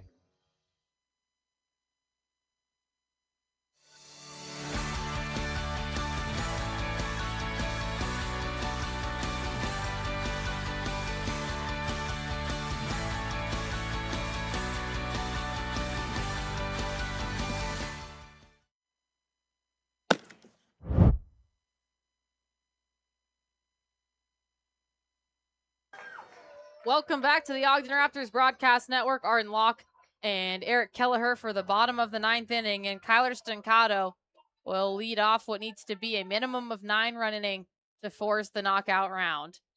First pitch to him from Ray Ochoa is in there for a called strike. We're getting a challenge from Kyler Stancato. The Utah Fry Sauce have 2 challenges remaining. It's an 0-1 count as of now, and the challenge is, or the strike is confirmed. So Kyler Stancato will lose a challenge. Stancato is getting his first action since game 2 in this series. He hits this one into the gap between third and shortstop, into left field. And he'll get on base for a leadoff single. If the Fry Sauce are going to do it today, it's just going to be piece by piece, getting good hits and stringing them together. So it's a good look to have Kyler Stancato on base to start it off. Hank Dodson, the catcher, will step up now. His 4th at-bat of the night, 1 for 3. He did double, though, his last time up, and ultimately then got scored by Dylan Wilkinson's double. First pitch to him is an off-speed that catches the zone at 75 miles an hour. That was a great off-speed. That I could see the ball moving up here. That was nice. Horizontal break, 9.16 inches. The 0-1 to Hank Dodson almost clips his mayonnaise left shoulder. Mayonnaise shoulder because it's the white sleeve. The ketchup shoulder is the red sleeve to combine for the Fry Sauce on the jerseys. I've not put that together yet. That's awesome. The 1-1 misses too low, and it's 2-1. When I make my own Fry Sauce, I like adding a little barbecue. Ooh. Maybe a Where's Your Sister sauce. I a little like bit that. of that. Sriracha. Where's your sister? I put that together. 2-1 now from Ochoa is outside and low, so Hank Dodson now works his way back to 2-2. Dodson, 266 batter on the year. He's had a slightly cold bat. 14 RBIs, though. It'll be a long inning. And his bat comes flying out of his hand. It gets stuck in the netting above the Utah Fry Sauce dugout. All of them went ducking out of the way. You can see the faces of amazement. As you see on this replay, if you're watching, his bat just flew out. The Bat Boys and a couple of the players just came running out of the dugout to avoid it. You see Landon Riley, whose dad we interviewed a few innings ago, just kind of looking on. So hopefully we got some sticky spray on those gloves or some resin or whatever you might want to put on the bat to make it a little stickier. But a full count now for Hank Dodson. The pitch is too high, and it's a walk. The first 2 runners of the 9th inning are on for the Fry Sauce. Bring out the pine tar. Let's get that bat grip sticky. Yeah, like you mentioned, Raptors starting out the inning with a little small ball, whether it's intentional or not, but they have 2 runners on. This entire game has been small ball. We have not had a home run yet this game. Right. It's the first game of the series where we didn't have a home run, and then in the first game of the series, we had double-digit home runs, with 8 of them coming from the Voyagers. Chase Valentine, first pitch, swung on and not connected. Valentine is searching for his first hit of the night. He's 0 for 4. Valentine is due. He has not had a pattern like this so far for the start of this season. Next pitch to him misses too low, and it's 1-1. Valentine, the Phoenix, Arizona native, has spent time playing for big league teams. He was in the San Diego Padres organization. The 1-1 to him is pulled just barely foul above third base. And he is what hitting coach and bench coach Ed Campanello called the most experienced player on the team. So high praise from Campy. And thus far this season has shown why. With his .385 batting average and team leading extra base hits. The 1-2 pitch misses way outside from Ochoa. Looked like he held on to that one a little bit too long. He's another player like Carmine Lane. He has great posture, great composure in the box. I'm sure he's thinking double. 2-2 count, deuces. That one misses outside, and we're full. Have to remember as well, the Utah Fry Sauce are without Cole Jordan tonight, their star second baseman and one of their co-captains. He had a 7 RBI game 2 nights ago, and Had a multi-RBI game last night as well. The next pitch misses too low, and that's another walk, and the bases are loaded with no outs. So these Utah Fry Sauce fans have been given something to maybe plant a seed of hope with. Yeah, going back there, missing Cole Jordan, who's not playing tonight, and he is combined for 10 RBIs in the last 2 games. 10 RBIs in just 9 at-bats. Dylan Wilkinson, our replacement second baseman tonight, with the bases loaded. First pitch is fouled back into the netting. Big shoes to fill for Wilkinson with Cole Jordan. I don't know. That's kind of a downplay of Wilkinson. He's an outstanding athlete too, but hopefully he's making Cole Jordan proud. Maybe Cole's listening into the broadcast, checking on his team. But yeah, we're missing Cole Jordan. The 0-1 is fouled away by Wilkinson as well. So it's 0-2. Wilkinson has fallen behind quickly, but he has doubled so far tonight. He's 1 for 3 on the night. Doubled, like I said, has a strikeout and grounded out to first base. I think our Fry Sauce fans are going to be missing Cole Jordan's pup, Brandy, after the game. This one is lined on one hop. They'll get one out over at second base, but it will be Kyler Sincato coming over to score. So it's now runners on the corners. It was a hard enough hit ball that took a second to make its way out to Blazik at second base, that only able to get one out over there at second. So they get Chase Valentine as he advanced to second on the fielder's choice. Wilkinson reaches on the fielder's choice. And it brings up Bradley Pell.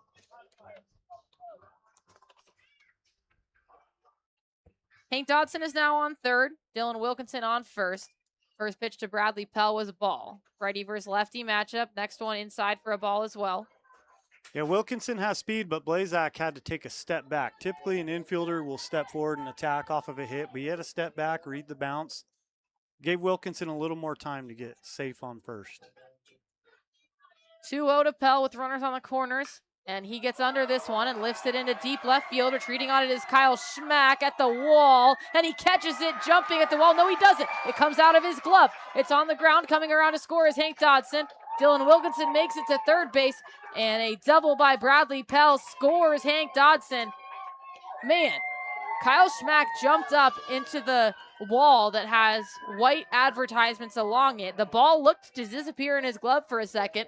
And then about a second and a half later, it appeared on the ground. Yeah, that's the only way you could see that. You're right. The Bowman Kemp, Kier Construction, Quantum Fiber, Golden West, Standard Examiner, and Coat Electric are all white, all lined together on that wall. But nonetheless, Hank Dodson does score. And we will get a pitching change from the Great Falls Voyagers, as that's going to be the end of Raymond Ochoa's day.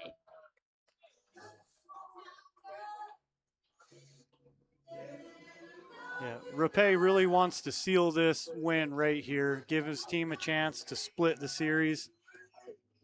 It's tough when these Raptors, the Fry Sauce, get rolling. It's hard to stop them. So he's probably bringing in the hottest closer he has right now. Brock Lucas coming in to pitch. He most recently played for Missouri State in college. He also spent some of his college at Missouri. Oh, I keep saying coach. It's skipper. At this level, they are skippers. Eric, you need to get that through your thick skull. So far in this series, Lucas came in to pitch in relief in game one, which was that 22-13 home run derby. He went 2 innings, allowed 5 hits, 5 runs. Only 2 of them were earned. 1 walk, 3 strikeouts, and 2 home runs, and 13 batters that he faced. But Lucas is a 22-year-old from St. Elizabeth, Missouri. Spent a lot of time in Missouri, obviously living there, going to Missouri, playing for the Tigers, and then also going to Missouri State. And I just learned that if you say Missouri around your phone, it thinks that it's saying hey Siri. Getting told about a Missouri and Missouri State score at the moment. But for Brock Lucas, not a great ERA on the year, although it's often hard if you're a closer or a reliever. He's only pitched 4 innings and has given up 14 runs in those 4 innings. So it's a crooked 22.5 ERA for him. But this is his 4th appearance of the year, 4th appearance in relief. And Carmine Lane will step in trying to make something happen with Pell on second and Wilkinson on third. First pitch is a big cut by Carmine Lane. We didn't mention tonight either that the entire new big screen out in left field is, the background is fry sauce colored. It's usually a navy blue, but today it's that light pink fry sauce. The 0-1 misses outside and we're 1-1. Yeah, Brock Lucas coming in to face Carmine Lane, that's a tall order for him. It's coming in and really getting thrown into the teeth.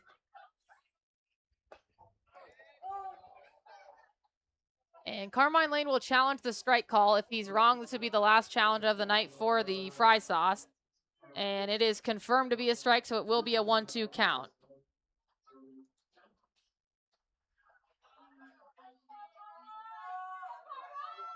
Brock Lucas.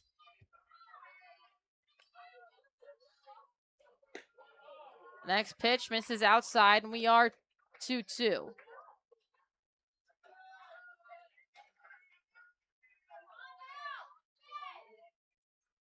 Lucas stands, glove at his belt, 2-2 count to Carmine Lane with 1 out, runners on second and third.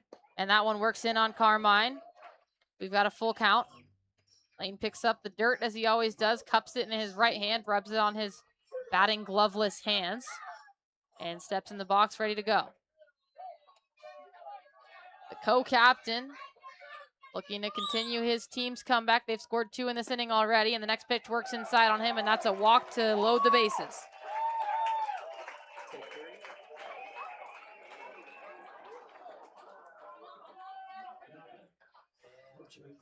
So Tyler Gannis will step in now. With the bases loaded, the only thing to be aware of is that it's a force at any base. Double play ball is in play. Wilkinson on third, Pell on second, Lane on first.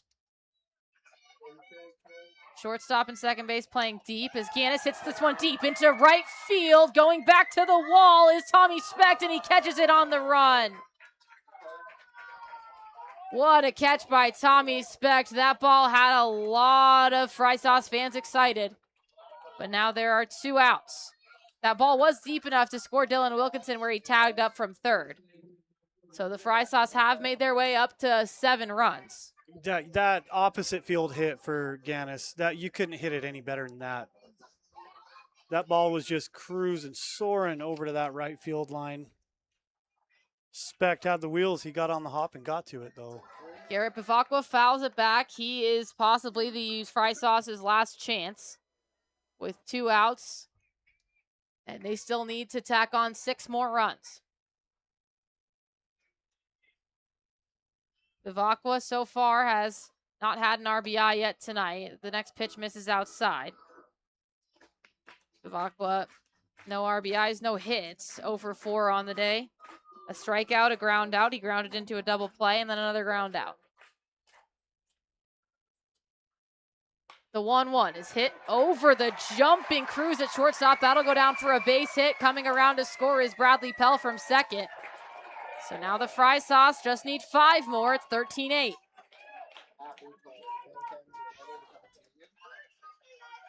You got Saucy dancing on the big screen out there. I haven't seen that yet. What was talked about by Skipper Rapay is that when they had those big 2 innings, the Voyagers, to end off the game that they lost, game 3, he felt like it gave them good momentum, and they came out and played very well to start off game 4 against the Raptors.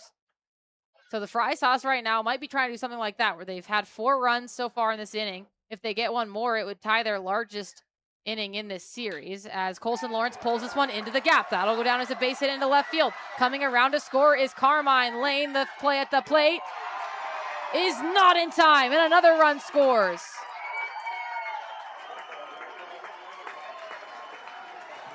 Carmine just gave Stancato some tips. He must see something from Brock Lucas that could help Stancato's at-bat here.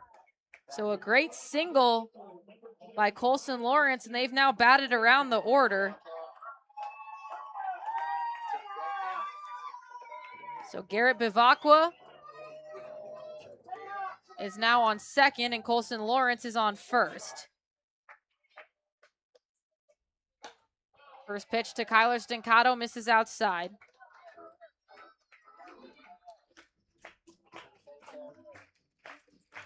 Two outs still in this ball game, so a single out would end it. But the Fry Sauce have worked their way back into this one. The 1-0 pitch misses outside, despite Barranca trying to stick the frame on the corner. The Raptors down 4. Hank Dodson represents the tying run. He's on deck right now.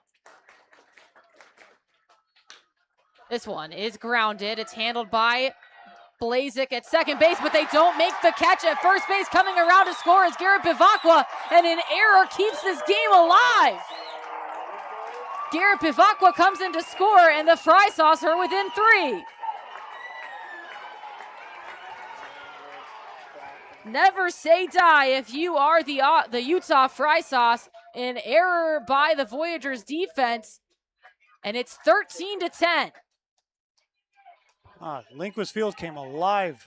The Fry Sauce faithful were excited for that one. Blazak looked like he took his time, did your typical little infielder pump after he fielded the ball. Just looked like he rushed his throw, a little too hard, hit the dirt. And they are going to put the error against second base. So now it will be Hank Dodson coming up to hit once again. He's the tying run. Garrett Bivacqua gets a face shot in the dugout by our great camera crew down there. He's smiling big. It's 13-10, and Sean Rapay is going to come in and possibly make a pitching change. With 6 runs now, this has been the biggest inning that the Raptors, or the Fry Sauce, have put together throughout this series.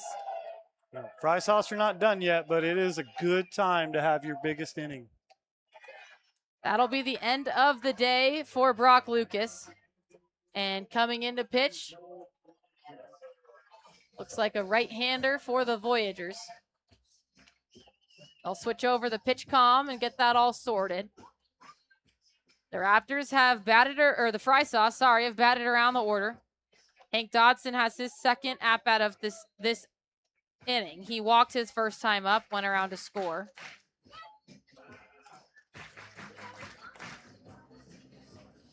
Right-handed pitcher coming in.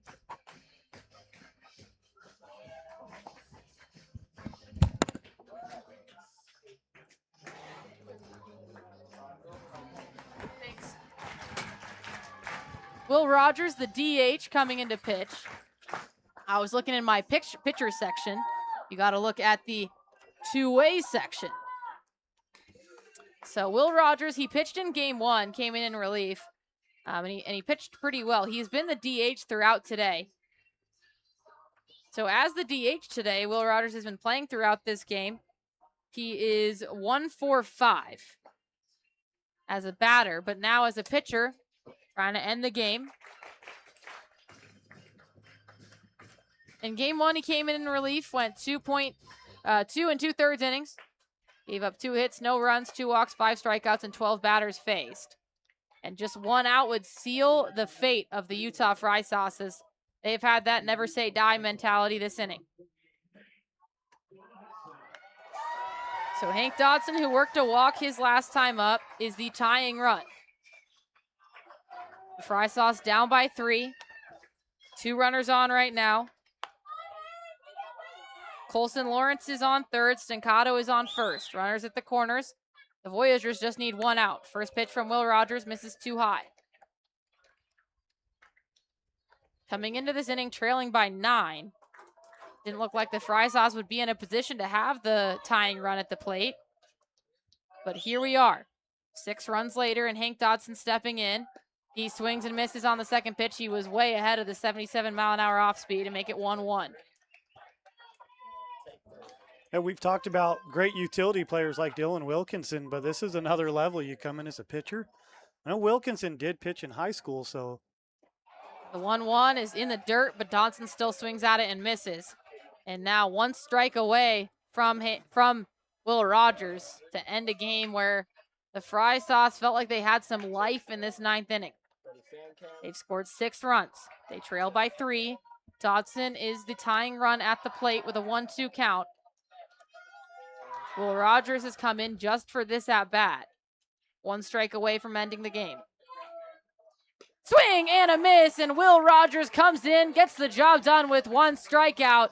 The Utah Fry Sauce put up a great fight. 6 runs in the bottom of the 9th inning to bring the tying run up to the plate. But ultimately, it is the Voyagers that hold on. The series goes to 3-2. Still in favor of the Fry Sauce, but the Voyagers keep their hopes alive of getting a split series. The Ogden Raptors will fall to 13-10 on the season. The Great Falls Voyagers will move up to 8-15, and they snap a 3-game losing streak that started back on Wednesday. It was a full team effort for the Voyagers. They got off to a very early lead, putting up multiple innings of 4 runs. There was a 3-run inning, a 3-run inning, a 2-run inning. They made their way quickly up to that 13-run total, but were then held scoreless for the last 4 innings, and the Utah Fry Sauce really tried to work their way back into it. We're going to take No, please.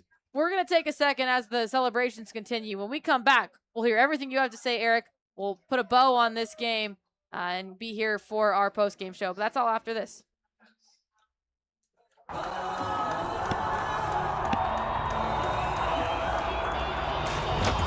Whatever you do, don't drop the ball at the Raptors Stadium. And we don't want to let you drop the ball for your insurance. We want to make sure that you have the proper coverage and the best price. Here at the Insurance Center, we're going to take care of you. We've had a great relationship with the Raptors, and we want to have a great relationship with you. Your auto, your home, your life, your health, your business. We have experts that are there to take care of you. We've been doing this for a long time. We are your trusted choice insurance agency here locally. We're the only best practice insurance agency north of Salt Lake. Realize that we're going to take the best care of you.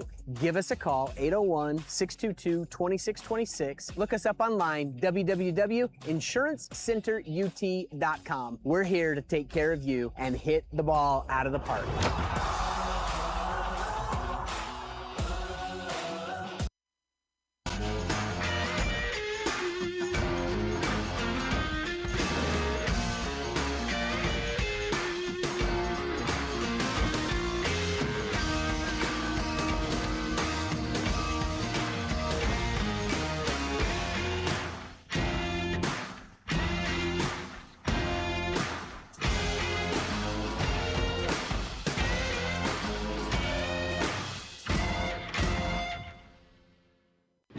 This can keep a battle buddy safe from the risk of suicide. I get it, it's just a phone. But when you call a friend, you show that you care, which can help them fight their inner battle. Now drop and call 20 people.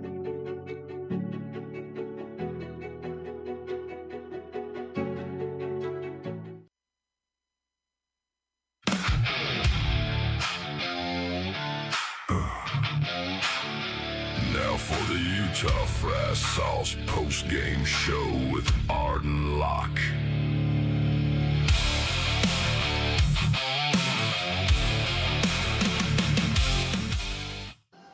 What an intro. The post-game show with Arden Locke and Eric Kelleher. The Voyagers walk away with a 13-10 victory. They move, like I said earlier, to 8-15 on the season. The Raptors fall to 13-10. Our flamethrower of the game has to go to Chris Peguero. He picks up the win officially, but he was phenomenal tonight. 7 innings, 8 hits, just 4 runs allowed. All of them were earned. And the biggest thing I saw, 11 strikeouts. That's just a massive number compared to just 2 walks. That was an awesome night for Peguero. And going, what he did, 7 full innings? Yep. Great night. Skipper Rapay's got to be happy about that one. His roster, his starting pitcher, all came through with the game plan he's told us about through interviews. Play the small ball, get on base, and just run around. Worked out great tonight, set themselves up for a chance to split the series, like I said, tomorrow. And I'm looking forward to see what the chess match will be like between Skipper Parker and Skipper Rapay. Also, if for Chris Peguero, I mean, he had come in this year. This was his 4th appearance of the year. Through 4 appearances, he only had 18 strikeouts, 11 today. So clearly a great day for Peguero, and something that could definitely kickstart his season and really kind of help him build momentum. Over on the batting end, our golden bat of the game, as I have named it, has to go to Kyle Schmack. He was 4 for 6 on the game and had 4 RBIs. Just a great game for him. He had a double. Zach Blazik, though, and Vincent Temisveri should be noted. They both had 2 doubles themselves. Trey Cruz joined them on second base as well. But as a whole, it was a great night of hitting for the Great Falls Voyagers. They had 45 at-bats in comparison to 38 for the Ogden Raptors, or the Utah Fry Sauce as they were called tonight. And that just honestly came down to the biggest difference because they got to see the pitchers so many more times. I mean, they had seen starting pitcher Boson 3 times by the 3rd inning. When Ryan Radke came up, they were seeing him for a 2nd time by the 4th inning. And ultimately, no one ever really found their footing. Nolan Ficklin did a pretty good job coming in for 1 inning. No hits, no runs, none of them earned, obviously. And then Kyle Lewis and Miles Garrett also both combined for good work. They went 3 innings together.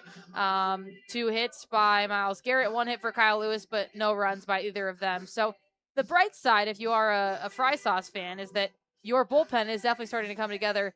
Miles Garrett looked good tonight. Kyle Lewis continues to look good, and Nolan Ficklin has put a couple good games together in this series. Absolutely, Arden. I couldn't have said it any better.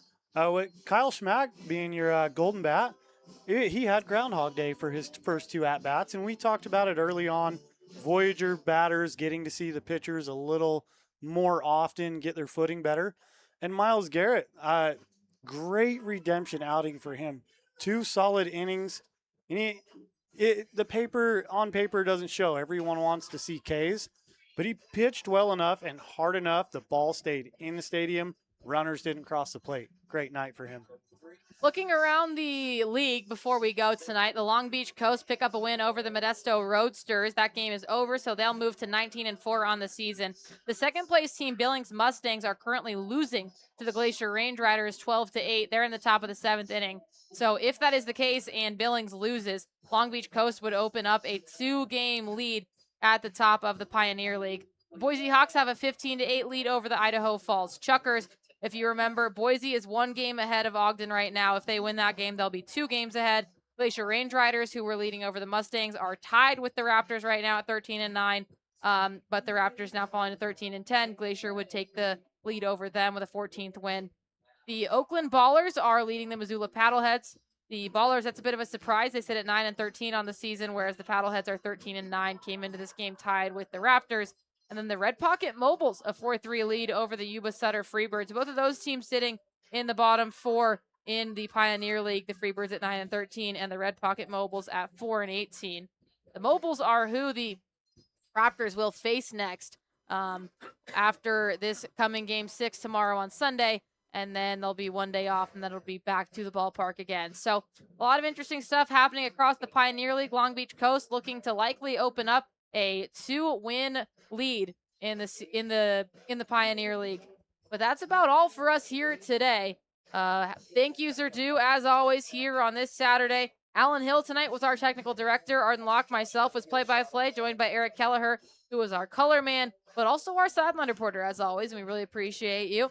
Our field cam was Will Edwards. Our action cam was Joshua Ijeka. And our graphics were done by Andrew Gaunt.